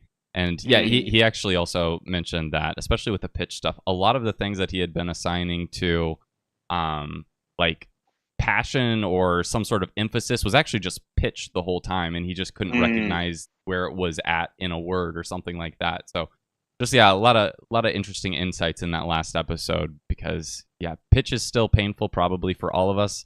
And maybe a robot isn't going to help us out with that anytime soon, but hey, maybe we'll get there eventually. What about you, Tiger? Like, as far as pitch stuff goes, have you done any concentrated focus on that? I wish. I wish. I wish. I've done there, but the action's aren't yet. Yeah, not at all. I've done like the bare minimum, and I don't even know if you could consider it the bare minimum. I looked over what the pitch patterns were. I can't even tell you which one's which now. Like I don't. That's how little I committed it to memory. I watched some Dogen videos like a while ago. Sure. So it's like I've done a little bit, but I do for like Yomi-chan and on G Show I have like plugins that show like the pitch number and the graph. So if I'm looking up something, I do pay attention to it, try to listen to the audio, and then like map it to the like the graph. And if it's in isolation, I can hear like where it drops, where it goes up, and it's not too much of a problem. Other than that, man, even in full sentences, like I don't know half of the time if I'm actually hearing anything or not. I kind of, when I'm watching Japanese YouTube specifically, I try and like, I don't know when I started doing this, maybe within the last year, but I pay a lot rather than caring about what the video is about, because I don't watch Japanese YouTube a lot because it sucks. But I instead of caring about what the videos instead of like caring what the video is talking about, I try to pay more attention to like the words they're saying, for like to model my own like speaking afterwards, like okay, this is what they say in this situation, and like kind of how like the words sound, not necessarily in the sentence, but if they say like one word like oh wakaru, like I try and like hear exactly how they say it and hear the pitch in like words in isolation in talking. And that's basically, but I don't think it's not been for pitch reasons. It's just been, okay, I want my speaking to get better. I'll try and pay close attention to actually what they're saying, how they say it, and when they say it. But yeah, probably should do pitch work. People have told me my accent is good, and some people who I really trust have told me they're not lying to me, but I still think they're lying to me. Imposter syndrome. Yeah, so I hear it myself sometimes. I'm like, okay, that was definitely wrong. And then other times, like, okay, that sounded good, I think. But yeah, it's still like just because I haven't done enough actual study towards it, I don't believe anything that's told to me because I don't know a way to figure it out myself. So I don't want to trust them. It makes me scared. Because if they're lying, then I don't want to build like false confidence. So I'm just, just moving forward. I completely agree. Like you were talking about, Matt versus Japan being an influence for you. I don't know if I mentioned it last time, but he was a mega influence for me, especially the old school Matt versus Japan, who was like snarky and kind of like, he's a little bit too cocky, maybe, which he's admitted to, over time. But comparing somebody like Matt versus Japan to somebody like, have you heard of a girl named Oriental Pearl? Yeah. I feel like I think they're good acquaintances, but they've talked about like the differences on how you can focus on what's most important to you. And I felt like Matt had a concept that was closer to what I valued because I wanted to just play games and not talk to anybody. But Oriental Pearl, she was like, I want to travel the world and just talk to people. I don't want to like sit here and look at, the same 18 words with pitch accent, things next to me. So I definitely see the value in like focusing on what's the most for you. But you also mentioned really quick the Japanese YouTube, and I hate it. I used to have this thing in November. I called it No English November, and I used to watch a channel on YouTube called DHC. It was called Tora no Mon News, and they basically were just people who were editors, and they would talk politics, and it is boring. But I would just like torture myself through it because I wanted to catch like all of the interesting cadences of people from different regions. And, but that was like the most boring thing I guess I could think of to actually watch. So I agree, Japanese YouTube can be pretty much a drag. Yeah, I highly agree. If we go back to Tiger's story there around, coming to Japan, so you've got your software system engineer role that you're tackling right now. You want to give us a little bit more details about how that's going? What are the challenges that you're facing in that now that you've successfully landed in Japan? I think with the job aspect, well, first, most of my company is made up of like a lot of Chinese people. And the problem that I've figured out is even if their Japanese is really good, sometimes like because it's not a Japanese accent, my brain takes like half a second to actually figure out what they're saying at first, because sometimes depending, this happens with Japanese people as well, but especially with someone who's not like a native speaker, sometimes they might have a certain word that they say and it sounds a little bit off and you don't know what it is. Like maybe you know the word because they're not saying it the correct way that like a Japanese person would. You kind of just go, I'm not really sure what that was. Like, for example, like my boss, instead of saying okyaku-san, he says okya-san. And at first, I thought he said Oka-san. So I'm like sitting here, like I was sitting there in the interview, and he's talking, and I'm like, what is he saying? Like, so I had to hear it like 3-5 times, and then in context, I was like, oh, he means he's talking about customers. I was like, what is he? I was like, okay. So there's like a bunch of things like that I'm slowly getting used to. Other than that, just like in English, if I want to explain something or explain a thought process, it's pretty easy. I might like ramble a bunch, but eventually I get what I want to say out.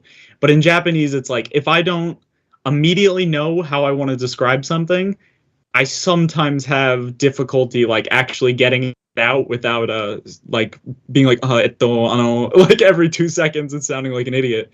So just getting better at like saying what I want to say immediately if it's not like there already. So just having to get used to that. That's been a big thing with the job stuff. But the reading, thankfully, because I read a bunch, it was super easy to like read whatever I need to read for job stuff. I haven't had any issues with that, which I'm thankful for.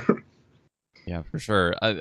Yeah, I'm definitely having flashbacks to my 6 months in Japan very early in my journey where, I mean, I'm sure I would run into some of the same things now, but you'll just be in like a meeting and it's like, man, I wish I understood even one of the words that they just said.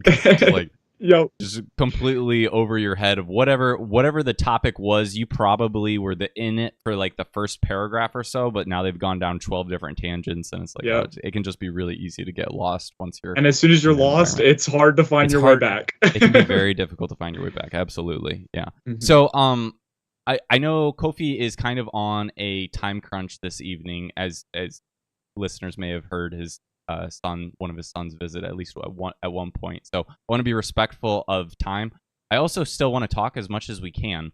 So what I'd like to do from here is if we could go ahead and talk about some of the media recommendations that we had, at least get through that. And then Kofi, if you got a drop, man, not an issue. Feel free to.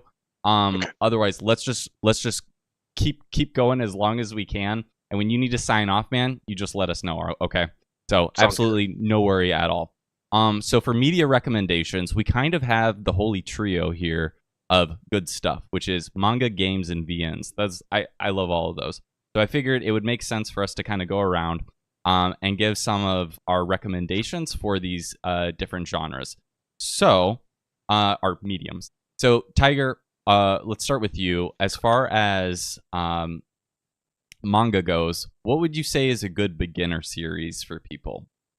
I think everyone who says Yotsubato is wrong. Yotsuba's good, but it's actually like way harder than most people think it is. And I know when I read that at the beginning, there's a lot of garbage in there because it's a kid talking. So trying to like, I remember that too, actually. Yeah, I know exactly. Trying to parse that is like, once you get to a certain level, it is easy. But as a beginner, it's definitely not. I think something like Karakai Jouzu no Takagi-san or Karakai Jouzu no Moto Takagi-san, it's not too much text, and it's very like they're just like they're not even middle school. There's like shogakusei just like talking, and it's super easy, but not too many unknown words. And if there are unknown words, you can just quick look them up, and it makes it way easier. So Karakai Jouzu no Takagi-san is my favorite. It ended recently, and I was sad because I like it a lot. It's just wholesome, so I'm a fan. I've always heard the Oshimi Shuzo stuff get recommended, and I still would agree. That's probably I think it's one of the simpler ones. Would you agree with that, Tiger? It is. Yeah, I think him like his, even though what he talks about in some of them, like in Chino Wadachi, it gets a little complex in what they're talking about, like with psychological stuff. But overall, it's like there's almost never text. It feels like you're looking at pictures for half of the volume. Yeah, so I think he's also another really good author to check out his stuff. Yeah, I remember being able to flip through like a full volume in less than 30 minutes, and I was like, oh man, this is great. Like, it's just But that I know Chino Wadachi does have some dialect stuff too that can throw you off. But Yeah, it does. overall, it's still pretty simple. Like overall, you'll be able to figure it out. I think. At least Yeah, that's what my wife told me as a beginner Japanese learner as well. So yeah, like Akunohana is also good. I think they're pretty simple to get, even if the subject matter might be a little more complex. okay, so beginner rec from Kofi on games. What do you got, man?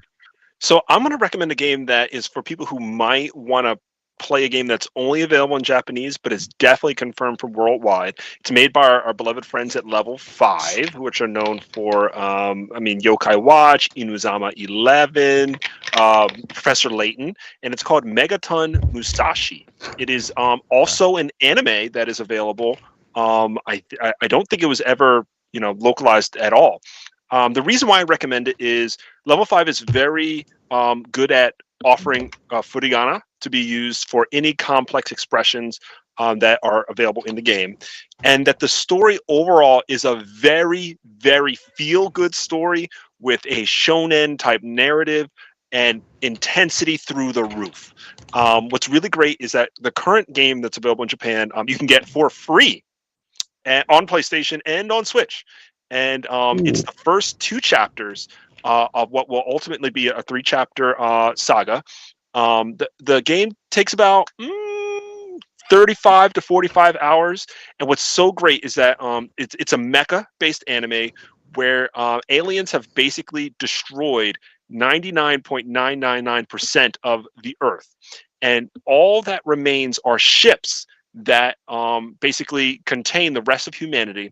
And all the survivors have been memory wiped on anything that happened. So people inside this ship like dome just think that they're like going to high school or working, being a salaryman.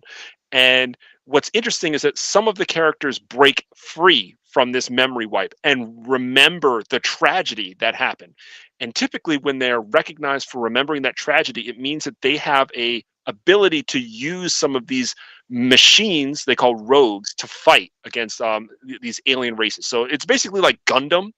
You can customize your mech to tons of different things. It's got online co-op battles, and it's got its own story. And what's so great, what really makes me love Level 5 is they've got those classic anime sequences for storytelling. So you feel like if you're a fan of anime and you like putting down the controller for like 3 or 4 minutes to watch a really cool anime sequence, you will eat this up. And the final hour of the story is an anime.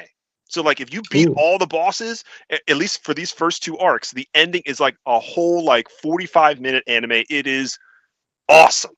That is sick. Then if you were to import that and practice that, what they're calling Megaton Musashi Wired is the cross-play update, where now Switch and PC and PlayStation players can all play online together, and the final 3rd chapter is coming out. That'll be next year. So I think that's a great beginner game, and then it'll be in English eventually, so you kind of have that guarantee. Nice, awesome. You know what? Let's keep going with Kofi, just because I know you might have more of a time crunch than us. So how about an intermediate gaming rec? What do you got there? Okay, I will go with, of course, the series I love so much. Legend of Heroes has a Japanese trilogy that is available. Wow, it's kind of limited. It's available on PlayStation 3. It's available on PlayStation Portable, Vita, as well as on. Actually, I don't. Yeah, it is on PC. You'd have to buy it through the Falcom store. The reason I recommend this in the intermediate is it's a little bit more dated than I think a lot of people are familiar with. It's got a top-down view, but the reason I find to treasure this so much is it does have some of your classic anime storytelling, but it doesn't limit its storytelling to one game. And typically arcs feel like characters can't be fleshed out because by the end, side character number 3, 4, and 5 never had their story told in full scope. And if you want to see a character grow year to year, also in this story there's a technology revolution. So as you graduate between this starting saga, and if you love the future sagas, you'll see how technology changes and how it changes combat or how it changes communications or travel. And that's really compelling, I think, to people who are into it's not a steampunk type game, but it takes a lot of like aesthetics that you might recognize from like a steampunk setting. So yeah, I think that's a good type of game. It's a little bit harder than something like Megaton. Megaton's not difficult, so I think that's also why I threw AU then Setsu in intermediate. I really do want to start that one. Right now I've got Tales of Destiny, the director's cut, the PS2 one that I've just never played through. So that's next on my list after Persona 5. And then I want to start the Trails series, but I will be honest, the length is kind of intimidating. So yeah, that's my feeling on it. Yeah, I want to, but I don't know. And I know as soon as I start the Vita version, they'll finally announce the Switch version. So it's like, yeah, yeah, that's the tough thing. Maybe Switch 2 at this point. Who knows? All right. So what else you got on your list there, Kofi? How about advanced? Do we want to move on to that? Yeah, we could do advanced. I think I did talk a little bit about Tales of Innocence R and how the secret characters have extra New Game Plus. So I guess I'll touch on Tales of Rebirth. Rebirth was really the first game that never got localized that caught my eye. Rebirth is one of the saddest Tales of stories, where basically there is even more so than Tales of Arise, there is this racism war between the humans and I think they call them Agajuma, which were basically like animal-like creatures that could walk the earth like humans. And this ongoing war between them has to find some sort of resolution. And while these two conflicting entities are going at each other, we are seeing the birth of individuals who have elemental powers, and they're being used as weapons, like to annihilate entire groups of villages and towns. And so sometimes you might see a Gajuma working for the enemy because they were brainwashed into thinking that their own kind was really evil. And so there's a lot of racism that plays into this story. But the overall gameplay, like the length of the story is short for a Tales game, and I think I kind of like that. It doesn't draw out dungeon exploration, doesn't draw out character interactions. But the opening song, I'm a big fan of like cool anime opening songs. It's a classic. It is a little bit more like slow paced. I'm not really a big fan of like hype paced Tales openings. But shout out to Symphonia. Symphonia's dope. So I think it's a great advanced type game, just because the gameplay, the combat's a little bit more limited nowadays, but still the story is one of the best, I think, in the whole series. So it also has some of probably that was the last one that it wasn't the last one that they did pixel art for, but it's probably the highest quality pixel art that they've done in a Tales game, I would say, right? Yep. Yeah, amen. For sure. Really gorgeous. I mean, it was originally PS2, then they did PSP, and it's been stuck there ever since, right? Yep. Stuck on PSP. That is another game I would do a fan translation for. Actually, no, I think it was done. I think there is a fan translation for Rebirth. Oh, is there for Rebirth? I know. I know there's a script out there, because back in my day, I was using that script to play through at least 15 hours or so of it, and I still haven't retouched it. I want to visit that one again for sure. Yeah, that's a good one. What else you got, man? Move on to our obscure list, or what we're looking forward to? What you got? I'm gonna throw this one out here. It is a little bit of like me being lazy. Danbou Senki is actually level 5's first foray into mecha fighting. It is basically Pokemon with mechs that you build. You play. So in this game, it is based on the anime, and it's known in America as Little Battlers Experience. I actually think some of these games have been localized, but this is I think it's the R version. It was little. Senki W. I think it's Senki W. What's cool is that the main character from the anime is here, but your character's also a voiced part of the narrative that doesn't feel like added action. But you go through like an entire city, and you're finding out why people are manipulating these little robots to take over entire towns. Then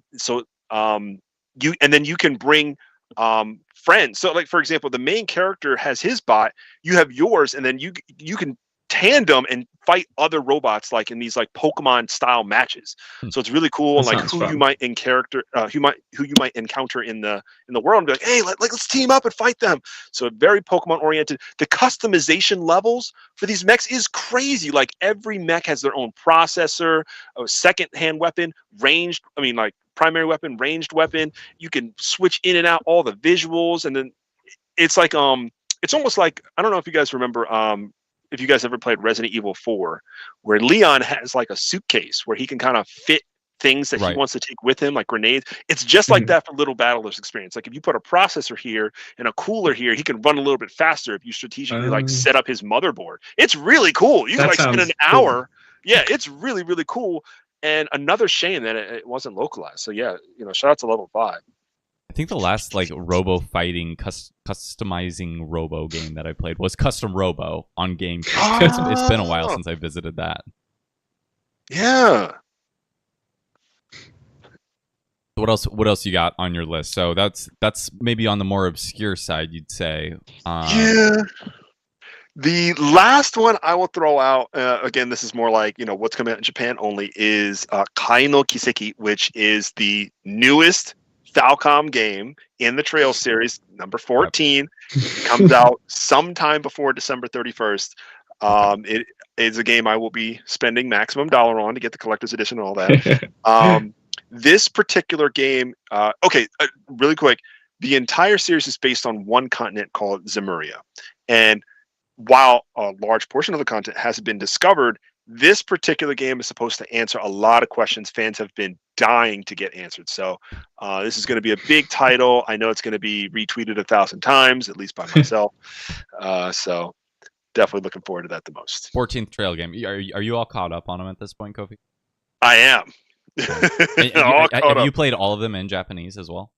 The only title I didn't play in Japanese was that first title. The rest, 100% Japanese. Wow. Yep. That's awesome, man. Okay, I'm going to go ahead and rattle off some VN ones, and I'll probably bounce back and forth between Tiger. If, like I said, Kofi, if you got to sign off, feel free to check our chat and Skype real quick. But other than that, like, you're good, man. Actually, you know what? One more real quick. This was a community question specifically for both of you. So how did you work around? So this is from Pastel. So how did you work around the lower language density provided by games?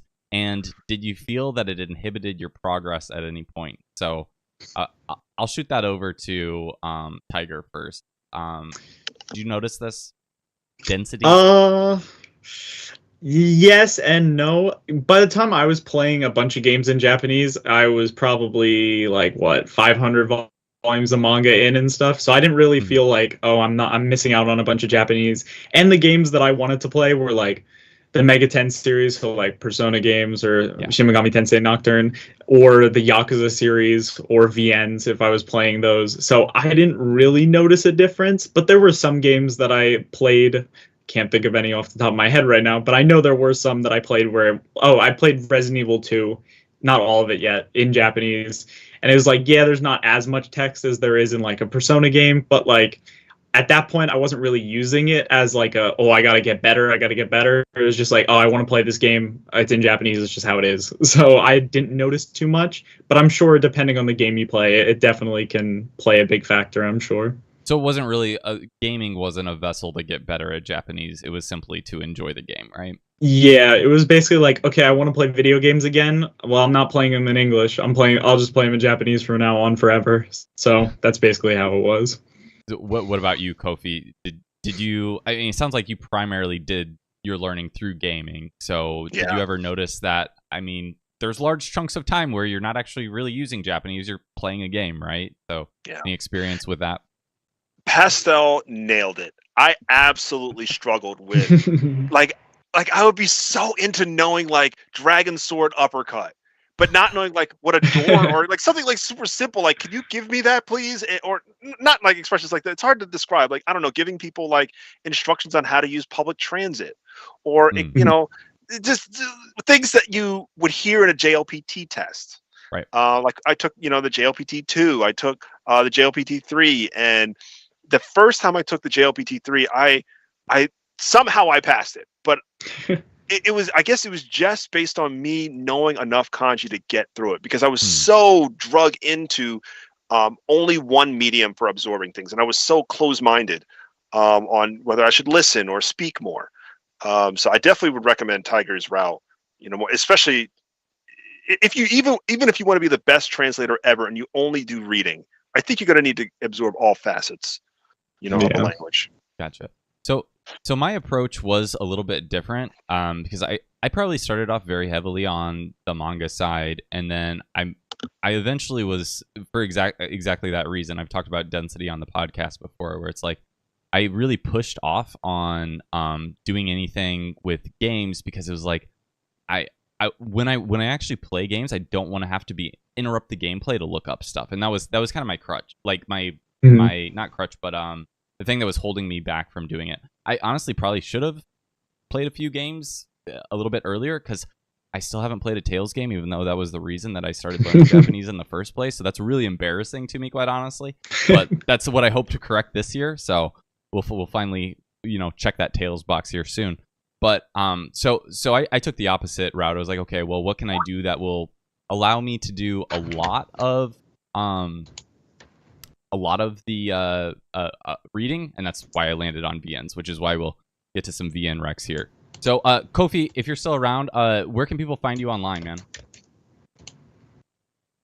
He's gone. All right. So from here, it's just Tiger and myself. We'll be keeping it running from here. So we do have quite a few more recommendations for us. So, beginner recs for visual novels. I'm going to recommend, and it's a confusing title, but Akaya Akashi Ayakashi no, which is, I don't know what it is in I say a beginner rec, but the title's incomprehensible. It's like Red, Ayakashi, and yeah. So, anyways, it's basically as close to a manga as you can get, in my opinion, as far as a VN goes, where it's fully voiced through the whole thing. So there's like, there's no real narration through it, which is that's almost what makes VN stand apart from normal games, right? So so it's very much like just characters, dialogue back and forth, which makes it pretty simple to read. And then because it's fully voiced, which is another big thing, like the character voices are just so good in it. Like some of them I still very much remember as like, oh, that's when I really liked that Seiyu, like specifically the girl who runs the like temple there has a very like unique feel to her voice, and it's all about like yokai stuff, so that's always fun too. Okay. So, it has been misrepresented as boys love. Do not let that deter you. It is not romance. I swear. I've read this. I've had other people read this. I swear it's not BL. So we'll leave it at that. So that's my beginner rec. There are other. I think VNs are kind of a difficult medium to just really get going in. But I think Kofi's back. Hey, welcome back, Kofi. We're still talking about VNs. Thanks. So with getting started, I think I've heard people say Island. I haven't read that one, so I don't know. I've heard people say Canon, but then they say you have to read that one in December so that you get the mood right for it. I don't know. So there's this other one called Narcissus. I'm probably saying that one. I started wrong. that. Yeah, it's because I saw your tweet about it, I think, and I started it. It's more of like a novel than a VN. Like there are certain bits that are dialogued. It's a little sad, the theme of it, but overall I found it to be a really incredible, short, concise journey. So I had a lot of fun with that one. So if you're looking for some beginner VN recs, that's probably pretty good. How about intermediate manga from you? What do you got there, Tiger? See, it's hard because I feel like manga is either beginner or advanced, and then I don't know if it's intermediate, but it's like everything in between. It feels like.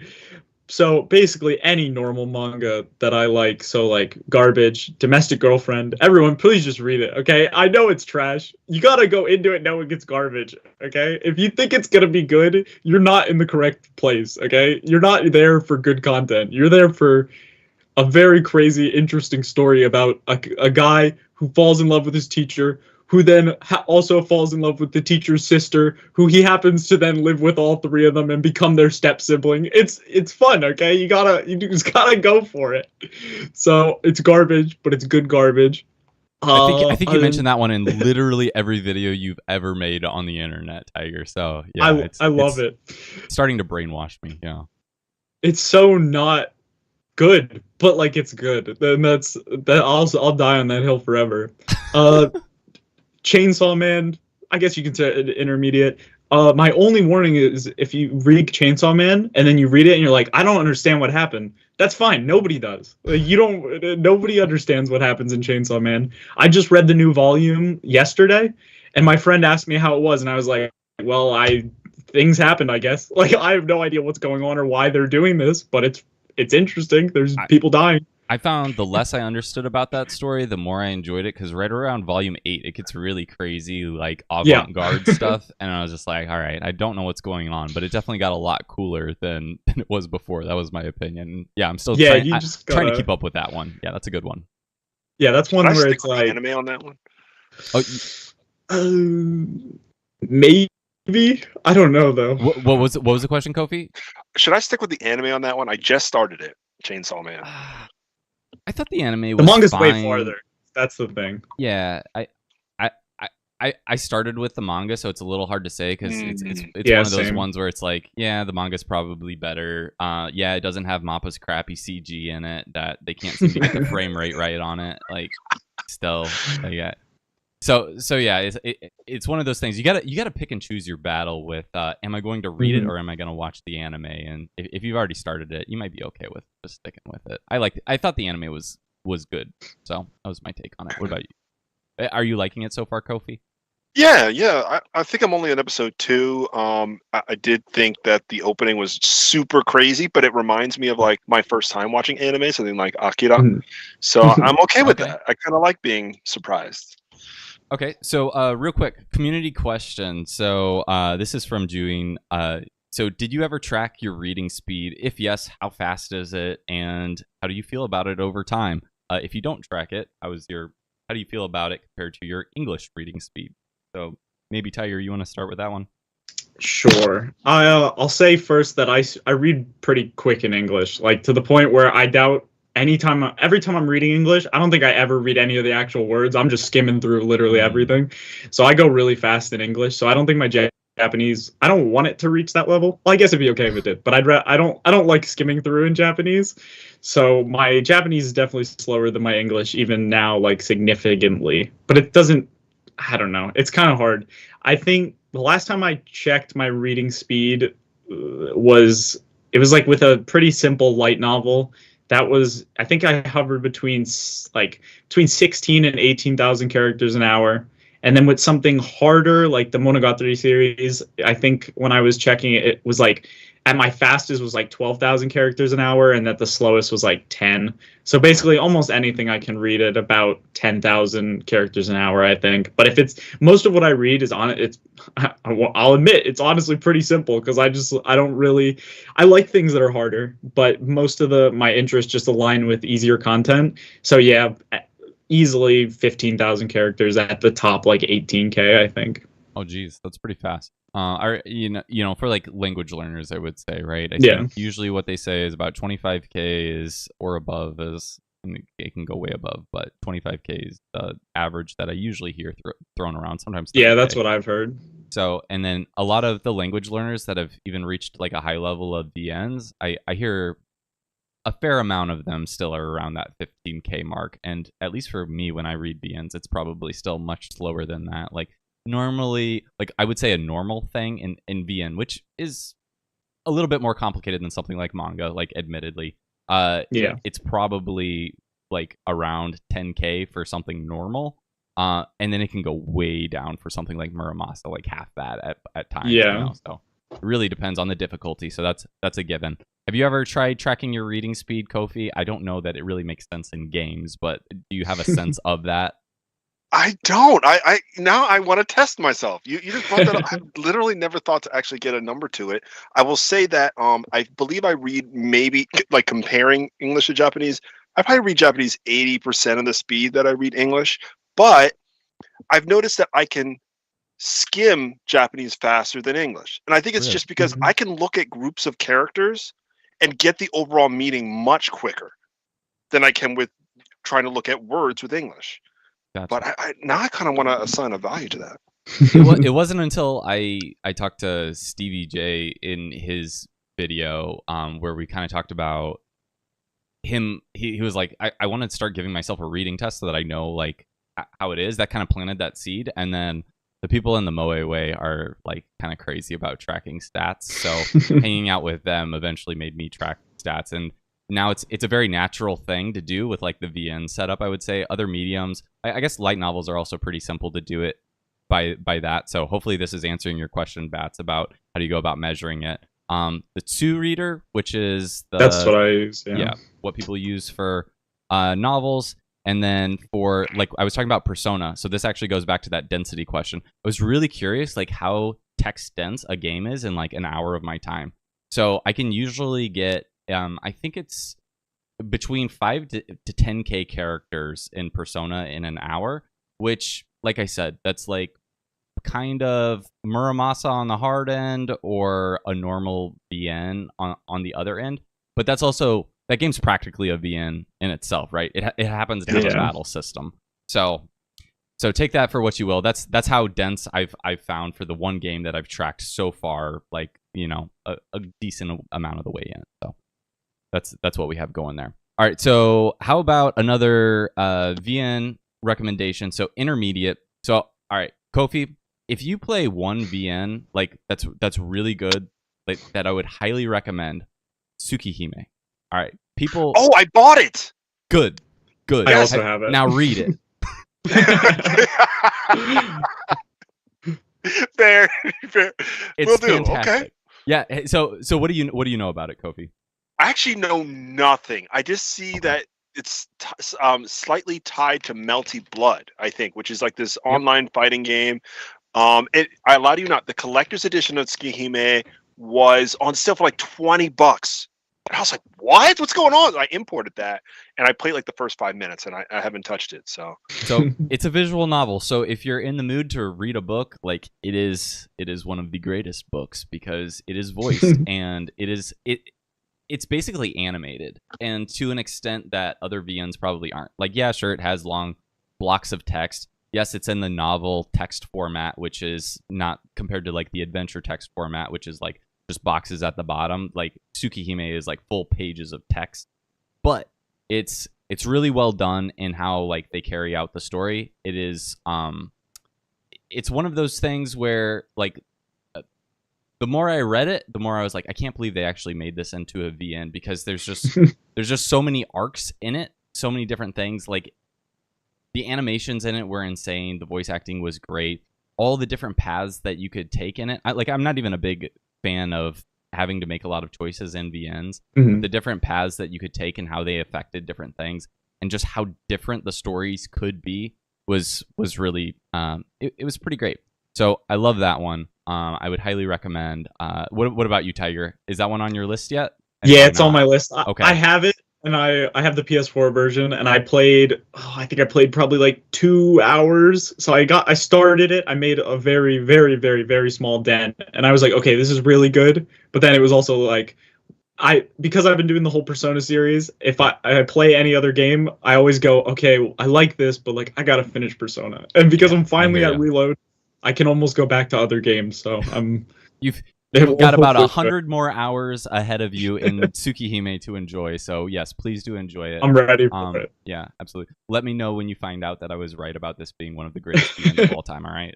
Yeah, I've heard it's really good, so I'm definitely excited. I know some people are kind of put off that there are more arcs, like it's a remake, right? So there are more character routes that will come eventually, but the ones that are there completely standalone. So I would not let that hold you back from jumping in if anybody is thinking about how great Tsukihime is, like I do. Okay, so that was the intermediate rec. What about an advanced one from you, Tiger? Do you have anything that you would consider to be advanced manga?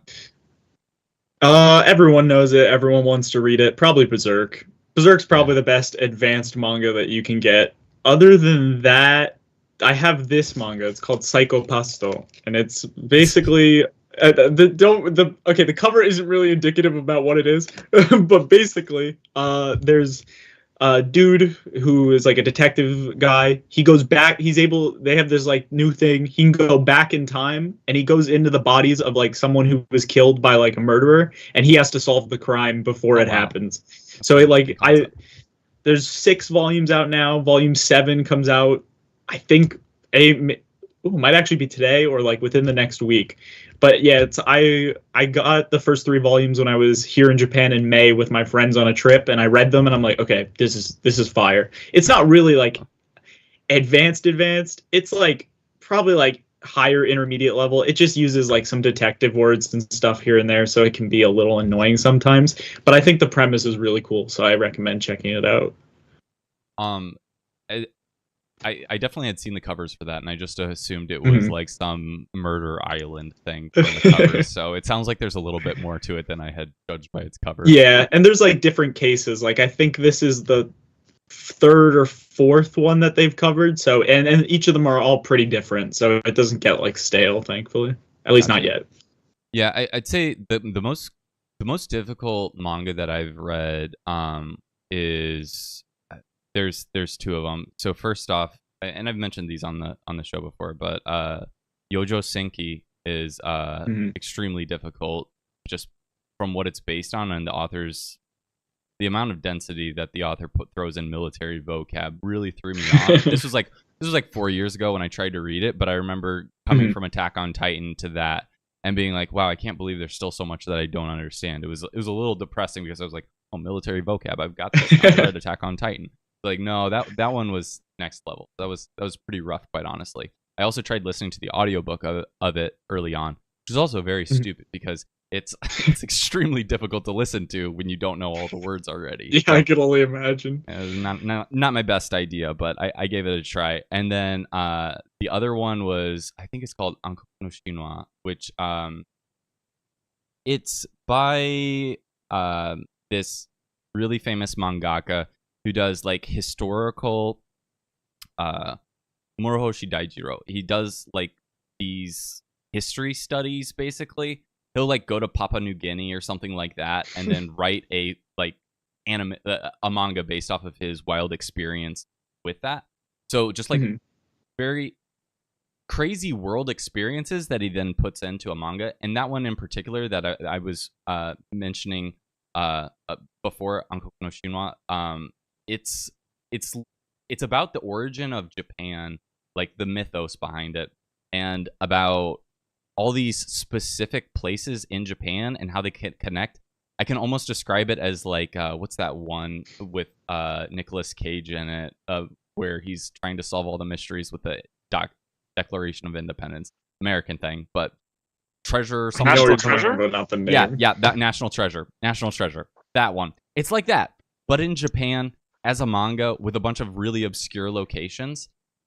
I actually did impress some of my Japanese friends when I was working there because they took me to some random mountain.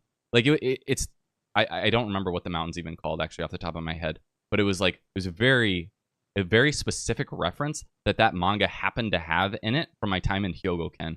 And it was just like so it's just like a bunch of weird like old stuff, old history. And then you read it and it's like, wow, the story doesn't even make sense even if I did understand Japanese. But it's very dark, but it's a really cool story in my opinion, even though it doesn't make any sense. So that's another advanced one. Okay, so back to visual art. Did you have any other advanced ones, Tiger? Was that? No, not really. The hardest one I've ever read was Berserk, and that's not even like super difficult. It just is annoying sometimes, I guess. Yeah, mostly that one feels pretty normal to me, and then the God Hand in it start talking, and then it's like and then it's like, okay, I've given up. Like everything outside of that is like pretty okay, and then it's like, okay, I don't know any Japanese, I guess. Yeah, there's some very old, outdated, weird stuff in that. So we already, I think we actually already covered my advanced one, which people also say this one's intermediate as well, but Muramasa. So I think we already talked about that one enough, so I won't spend too much time on it. The one that I'll say that I'm looking forward to that I know is advanced is it's in the same universe as Desist, which is what is it? Kajiri Kamui Kagura. I could not read that one in kanji right now if that was in front of me. So that one's going to be a challenge, but Doth said that one is extremely good. And I've had people that know my taste that are like, yeah, that's the next one that you should be reading. Don't waste your time with anything else. But I got to read some other stuff first. You got to build up to that one. But that's probably the advanced one that I'll be targeting here somewhat soon. How about you, Tiger, as far as anything obscure that you've got on your list that maybe people should check out? At this point, it's not like the author isn't obscure, but any of like Fujimoto Tatsuki's like side stories that he made that isn't exactly just Chainsaw Man or Fire Punch, any of like the other things, like his short story manga collections are good. They're obscure just because his writing style, nothing ever makes sense. And then you read it and you go, okay, there's like chicken people or something, whatever. That's odd. So that, and then I'd never heard about it. I found it at Book Off like randomly last year. It's called Shu Enchi, and it's basically this family goes to an amusement park. It's only 2 volumes, so it's really quick. And the guy running the amusement park basically puts them in like a death game type thing where it's like, oh, get on the ride, and if you don't do the right thing, you die. So good luck. So it was like really short, only 2 volumes, and it was an okay, interesting story. I never heard of it before, so I guess that's probably the most like obscure thing that I've read. Other than that, I just read normal things that I find on Twitter or anything. I'm so vanilla when it comes to manga, it feels like. People in chat are recommending the Eddie one by that one's good. Yeah, I still haven't read that one, but I've heard nothing but good things about that one. So that's by the guy who did Chainsaw Man, won a bunch of awards, I think. So check that one out. Yeah. Mm-hmm. Okay, so any all good on obscure ones on your side there, Tiger? Yeah, pretty much. Okay. So as far as obscure VNs go, there's one that probably, if you played this in the Japanese learning community, it was because of me, honestly, because I pushed this game hard on people. But Ihanashi no Majo was originally a doujin title. That's on my list. that it I went to Okinawa before, and so a game themed there was just super nostalgic, and the type of story that it is very in line with the type of story that I like. Like kids going on an adventure, pure enough. Some wild stuff happens and they got to solve it, that sort of thing. I thought for what it was just really well done. That it was done by a single guy, absolutely incredible. So it's coming out to mainstream consoles and that sort of thing. So I think it's going to be even more accessible, because usually these sorts of games they'll release at their Comic booth, like, and that's the only time you get it, or they'll put it up on the booth site online or something. It'll become very difficult to get a hold of legally in the long term, probably. And so that this is actually coming out to like mainstream consoles, actually getting some notoriety, getting official English translation is all like really surprising. And I think it's reflective of the work that actually went into this, making this Okinawa landscape that eventually becomes a bit of a fantasy sort of theme to it, tacked on top of it, that I haven't seen done anywhere else, and it was awesome. Did learn some. This game is not difficult, I wouldn't say, but there were a lot of words I did not know in this game in particular. Okay. So go into it with a text hooker or the little patch that I released online, which is why a lot of people were playing it. So check that one out. Okay. So how about anything looking forward to as far as manga that you haven't read yet, Tiger? Well, the author of Domestic Girlfriend has like 2 new series coming out, and He's hopeless, guys. I'm lost. I'm so far gone. She has 2 new series coming out, and I'm gonna read both of them, and I can't wait. That's basically the only thing that I'm like super excited about, because I have issues. Other than that, it's like there's things that I would like to get to one day, like maybe read Hunter x Hunter, like stuff like that. I go back to One Piece because I read 30 volumes and then stopped. But so stuff like that. The only new thing is just, I heard 2 new series because I have issues, I guess. I need to fix myself.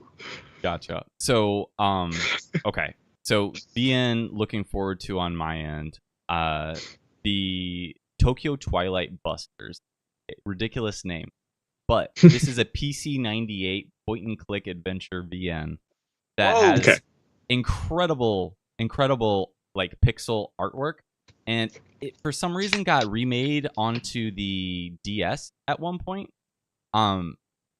Anyways, I started checking it out, and it's just such a it's like such a my vibe type of game that I'm really looking forward to it. But I've got to like emulate it through a PC98 emulator. Text hooking happens to work for it, so I can easily look stuff up. That makes things very convenient.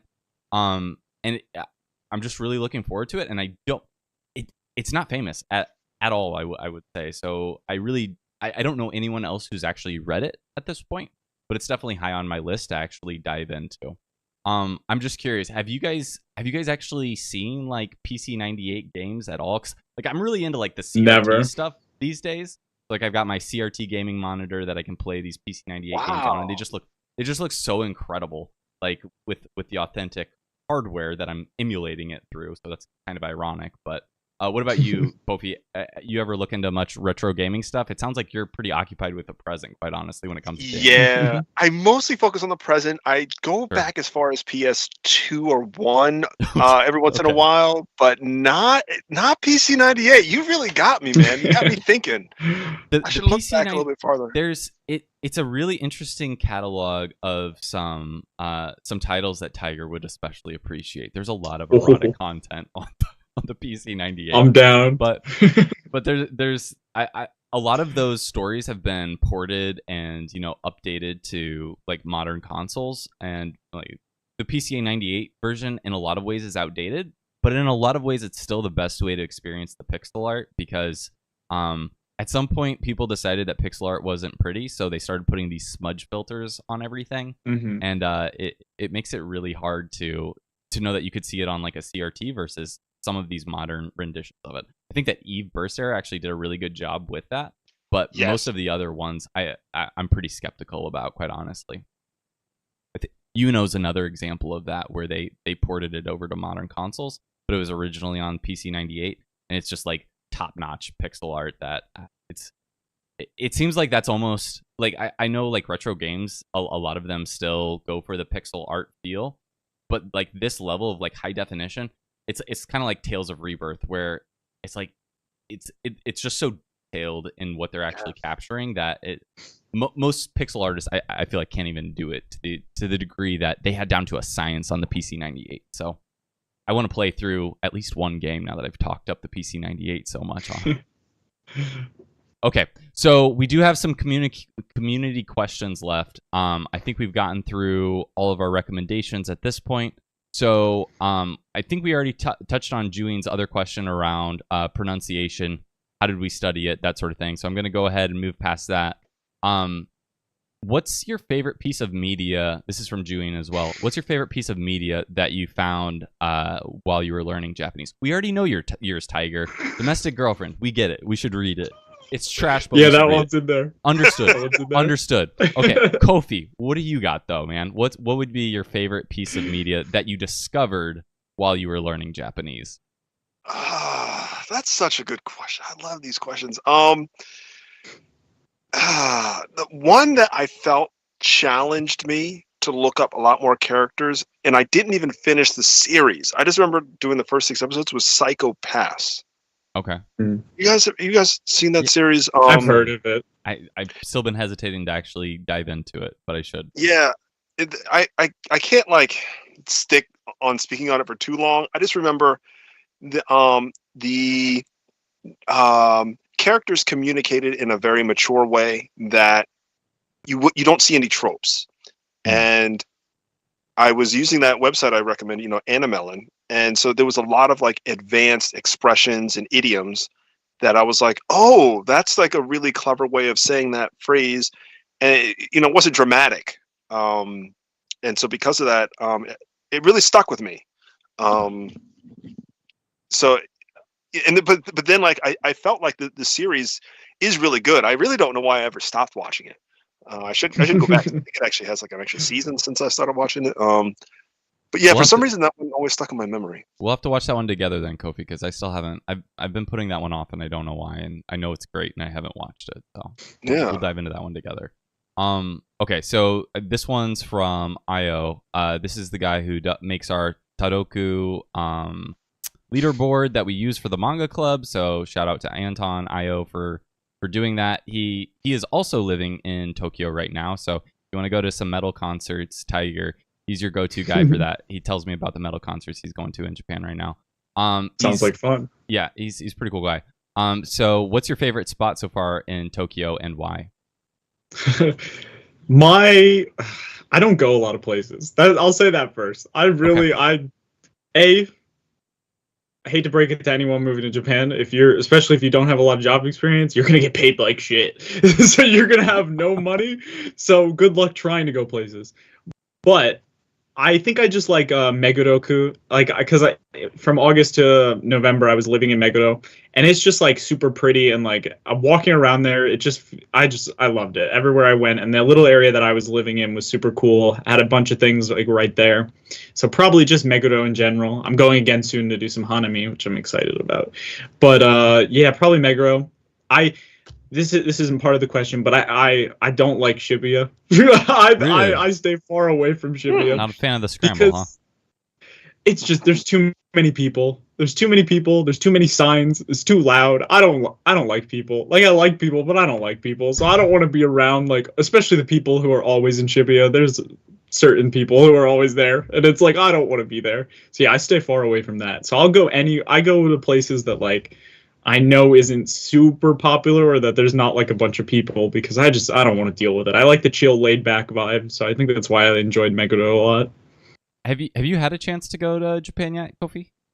I did back in 2007. I was gonna really date myself and say when I was there, I was able to go inside Kyoto Castle where they had the Nightingale floors, and it's almost like No idea what that chimes. is. Okay. Yeah, so like the story, at least we were told when we went, is that the design of the main floor inside the castle is a security system, but it's elegant in that under all the floorboards are wind chimes. And as you walk on the boards, they flex just enough to make all the chimes kind of almost like going through a door, right? At like your family convenience store. Mhm. And the idea was that it sounds wonderful, but in the night, if somebody was going to harm or try to kill somebody else, you would hear them walking through the halls. That's really neat. It was really cool. But to my understanding, Kyoto-jo has been closed for like a decade or something like this. For tours. Really? Yeah, I think so. That one wasn't on my list. I've been to Kyoto, and I didn't even know that existed, so I probably missed it. Yeah. So I guess another quick tangent. So Tiger, I know you said you don't go out to many places. When when I was finally landed at my 6-month expat stay in Japan, I had received some really bad advice from the language learning communities, particularly the immersion one, where it was like, "Oh man, you're going to Japan, so you're gonna have to output early. Oh, that's too bad. Like you should really try to hold back on outputting, otherwise you might ruin your accent permanently." And that's in general like it's such bad advice to me now, like it blows my mind. Yeah. But anyways, to that extent, like that was my mindset, because like I wanted to be successful like other people who were saying this were successful. So the president of my company, though, we had like a one-on-one before I went to Japan, and he was like I know you probably are the type of person that like would just like sit inside at a computer all day. Don't do that when you go to Japan. It's like, dang, how did he know that? Like, how did he know that was my plan? And so I was like, okay, that's a good point. So I definitely made it a point to, and I know you've talked about this in your videos, to like go out when anybody invites you, but also like every other week, I always made it a point to like there are manga museum exhibits, especially in that area, that are just like incredible. And that was my favorite part of being in Japan, was going to these museum exhibits about like the guy who made Gundam, the Tezuka Museum, just like all sorts of little things like that I still can't do in America, because that's just not where it's at. Like they don't have that sort of thing. So definitely encourage you. I'll give you the same advice that my president did, which is go outside. Yeah, I'm definitely when I was here from August to November, I definitely fell into some parts where I wouldn't go outside and then Yeah. I'd be mad at myself that I didn't go Yeah. outside. So now it's like trying to go outside, but because my visa right now is 3 years and it's pretty easy to renew from what I've heard online and stuff. I'm taking it a little easy. I'm not as Okay. mad at myself if I don't go outside, but I definitely do want to go outside. I try like because right now everything is work from home at the moment for the training part. So like I see the sunlight every day and I'm like, I wish I could go out and take a walk. That'd be cool. So weekends I try and like go outside, take walks, and just like I like to sometimes I like to have like a okay, I'm going to this place, and then other times like I just take a walk and like somehow I've walked for 2 hours and I'm so far away from where I am, and I'm like, oh well, this is fine, and then I just like basically I play it like a game with no map, and I just like I'm just having fun exploring. So I try to go outside more. And you arrived in Japan last year? Well, so it's kind of weird. So last year, from August to November, I had a 3-month unpaid internship in Unpaid. Japan. Wow. Okay. Yeah, so I was here for only 3 months, and then towards the end of that, basically like a week or two before I left, I got a job offer. So then I went back home, and then by the time my visa and everything stuff was all finished, which was a hell of a waiting period, I came back at the beginning of February of this year. So only been 2 months here at the moment for this little stay. Okay. Getting there. Yeah, I remember you telling me in Discord about how frantic it was waiting for the visa approval. It gave me flashbacks to mine as well. It's an awful process waiting to know if that's going to go through or not. Yep.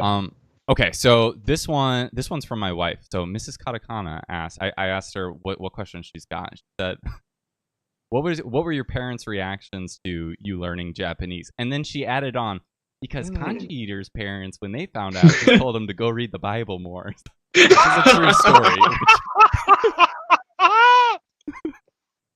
That is a true story, but that's maybe besides the point. So Tiger, what were your parents' reaction? And I was 24, by the way, so it was like I'm already a grown man living on my own, and I'm still getting judged by my parents. But I know they mean well. But anyways, go ahead, Tiger. So what was yours? By the time, so I started like doing, I don't know, weird stuff, but stuff that most people don't do right away. Like I started speedrunning and like streaming on Twitch when I was like 14. So my parents learned very quickly that I was just going to do things that I have to explain what it is and they have no idea what it is. And then they just got to either learn or not care. So by the time I started learning Japanese, they were just like confused. They're like, why? But then as it like went onwards, they're kind of just like, oh, well, it's what he wants to do. Go for it. Because like even if they told me not to do it, I was going to do it, because when I was a kid, I wanted to have a YouTube channel, and they were like, you can't have a YouTube channel, because I don't even know how old I was. I was probably like 10 or 11 at that time.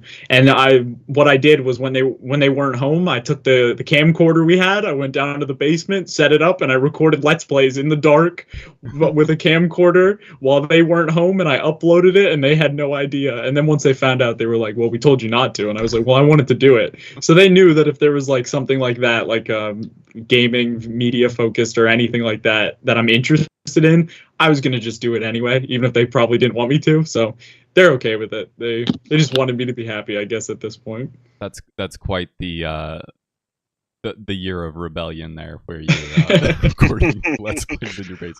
So Kofi, what about you? I mean, like when you came out about learning Japanese, like did you get reactions from anybody, parents or otherwise? I did. My dad takes credit for me learning Japanese, which is really funny.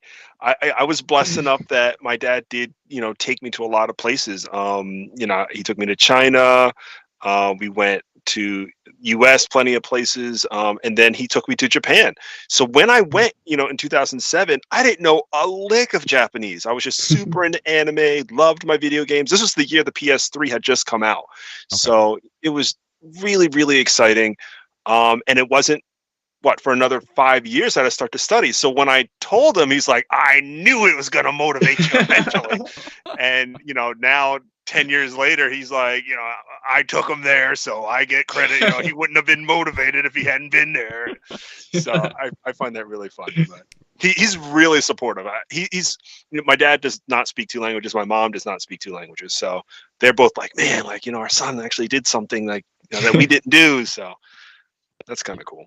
My parents, my dad is always like just really supportive, and my mom is very opinionated. So when she found out, it was like every time I'd see her, it was always like, so why are you learning Japanese again? And it was always like with that a little bit of judgment undertone. So why are you actually doing this again? And eventually I was like, I called her out on it because that's what I do. And I was like, I've told you this like 3 times. Are you not listening? Like, I want to do like Weeb stuff. You know what I mean? I want to read some manga. I play some games. Like, that's it. Like, it's simple. I think I think from a parent's perspective, I think she was really afraid that I was going to move away to Japan, which I did, and I'll probably do a couple more times. So we'll see where it goes from here. But at this point, they're very supportive. So that's a little insight into the KanjiEater parenthood that you haven't heard yet. Okay, so Mark Hooks asks, at any point did you feel that there were specific stages? So intermediate, advanced, fluent. If so, how long did those stages last? This is a really long question. Like, maybe we could just speak to what are the stages that you identified. Tiger, you want to kind of briefly summarize that? Yeah, I think the way it was for me is the beginning, everything's hard and maybe not fun at times, and then it slowly starts getting more fun. And then eventually you hit like the golden period where it's like, okay, I understand enough to I can have fun with basically anything I want to, but there's still like a lot that you don't know. So it's still fun in like learning new words, maybe learning new grammar as it comes up and stuff like that. And then you just continue that golden period until you hit a point where it's like, okay, well, now I definitely understand a lot of what I want to do. And there's still, obviously there's always going to be things you don't know, but in what you consume the most, it's getting less and less and less, and you're like, okay, cool. And then eventually, I guess I don't know about the whole fluency thing. I still don't know what I call myself. If people ask, like, sometimes I'll be like, oh, well, yeah, I have to be fluent if I can understand what I'm doing right now. But then other times I'm like, well, I'm like 10 years old. Like, so I have no idea. So it's just like over time, it just gets easier and easier until you hit a point. I think you might be fluent once you start questioning it and being like, no, I'm not. But then you think about it and you're like, okay, maybe I am. And then you're like, oh, no, I'm not. Maybe you are just fluent and no one wants to give themselves the credit. So that's probably, once you hit that point, you can say, even if you're not fluent, you're probably pretty good. So it's like a lot of just bad to, oh, it's getting better, to just riding like a long wave of just doing it forever because you're having fun with it until one day you're like, okay, I guess maybe I'll give myself a little bit of credit, like 5% credit for today. That's basically how it was for me, or that's how it feels. I think that matches my experience exactly. What about you, Kofi? Was any difference that you'd note in there? Or did you identify that as well? What do you think?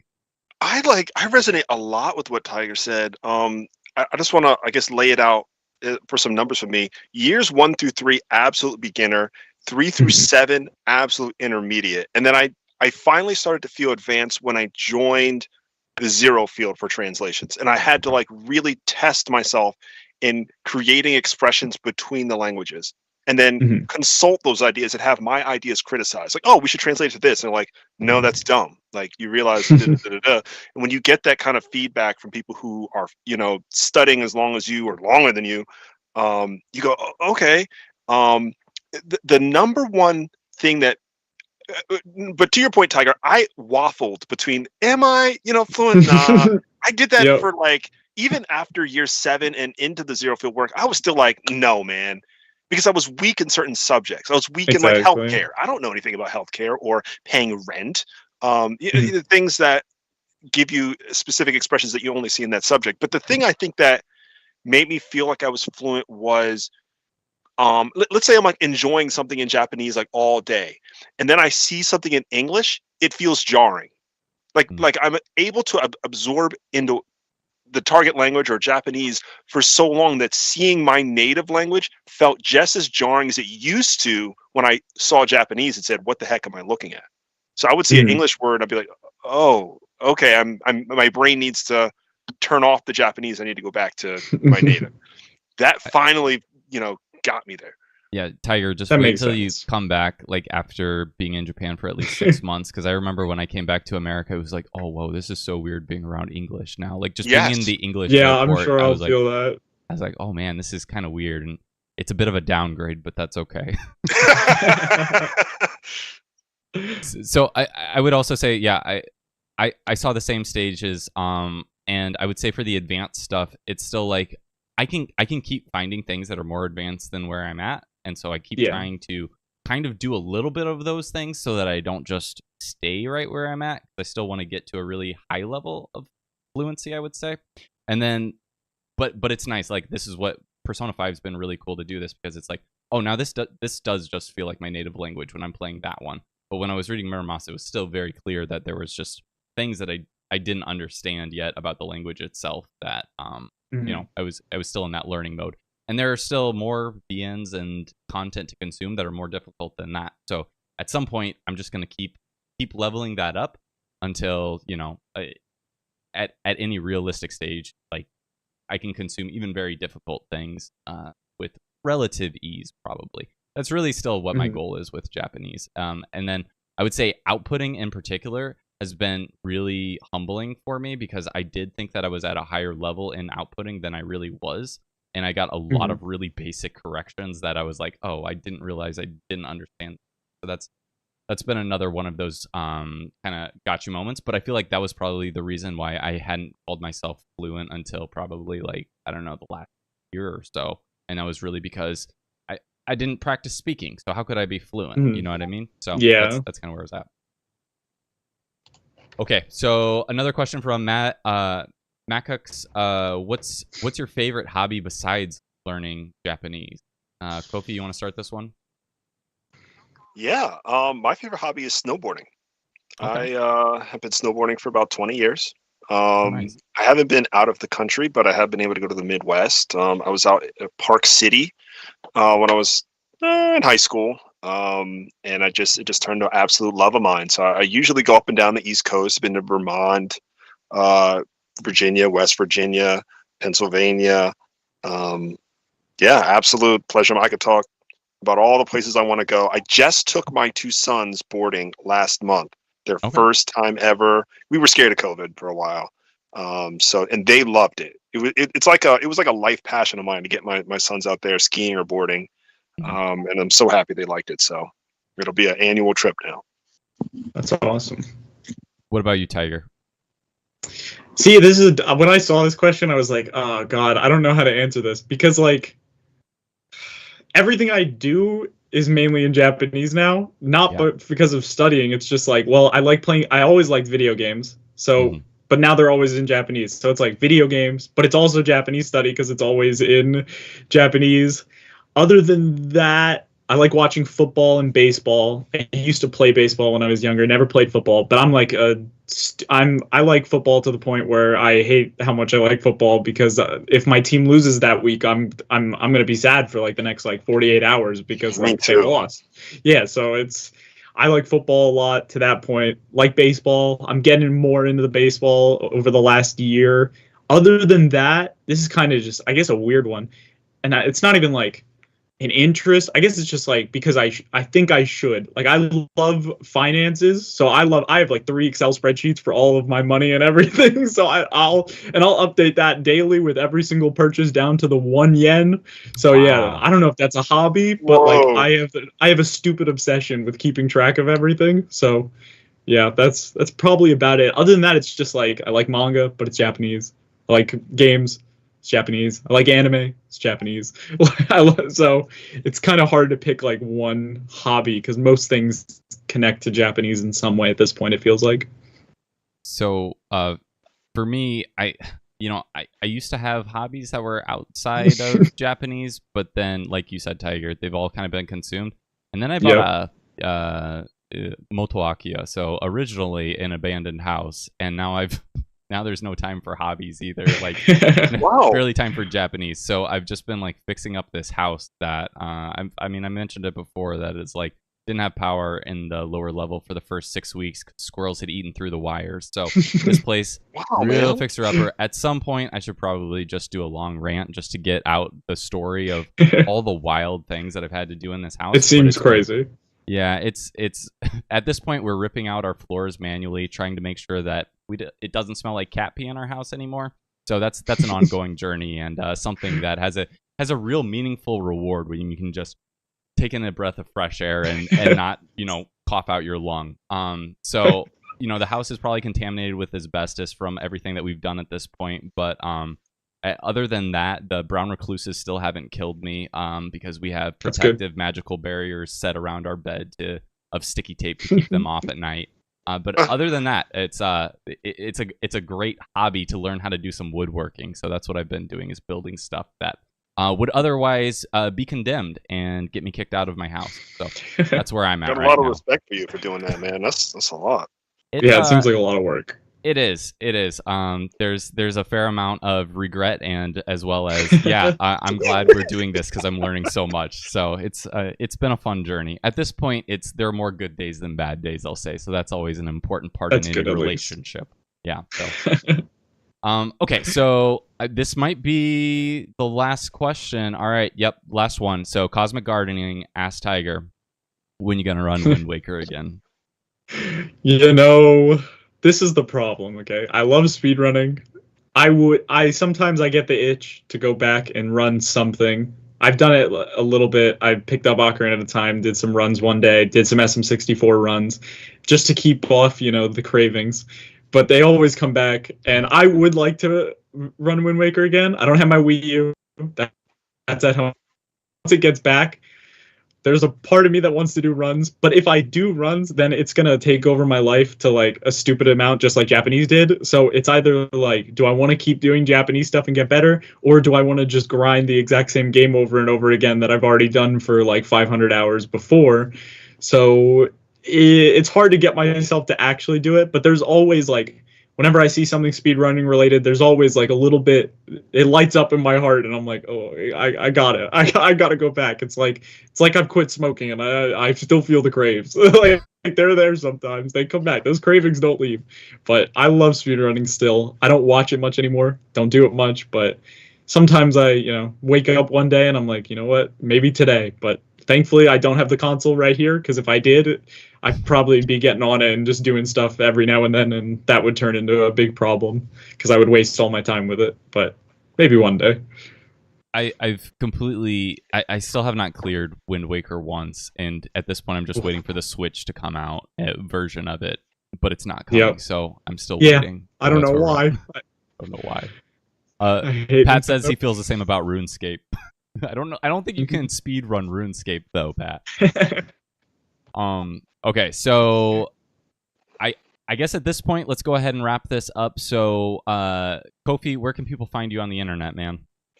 Guys, as usual, you can catch me on Twitter as creative_Kofi, and on the Vitamin G podcast on Mondays at 8 p.m. Eastern Standard Time. The theme of this podcast is gaming from the perspective of people who prefer different platforms. So I represent the PlayStation people. My best friend is for Xbox. We have a good friend who's on Switch and a PC guy as well. We all like to debate and agree and all those fun things. So hope to see you there. Awesome. Thank you so much. Tiger, what about you? Where can people find you online? YouTube channels, Hypothetical Tiger. You can ignore everything but the Japanese updates, all the other old stuff. You can watch it if you want. It's not going to be interesting. But I have the Japanese updates on there. Probably going to make some more videos about living in Japan eventually. I'm trying to think of things that I see people complain about and that I haven't had a problem with, so that I can make a video, be like, don't listen to these people. They just don't know Japanese, because I've learned a lot of those problems stem from that. So I'll make more videos about that, and then Twitter at Tiger Speedruns, even though I don't speedrun anymore. All right. Well, guys, thank you so much for coming on the podcast. It's been a real pleasure. As always, super I'm fun. KanjiEater everywhere. Yep. Thank you so much, guys. All right. So we'll go ahead and stop streaming now. Look forward to seeing you guys at the next one. Hopefully, maybe before summer's over. Let's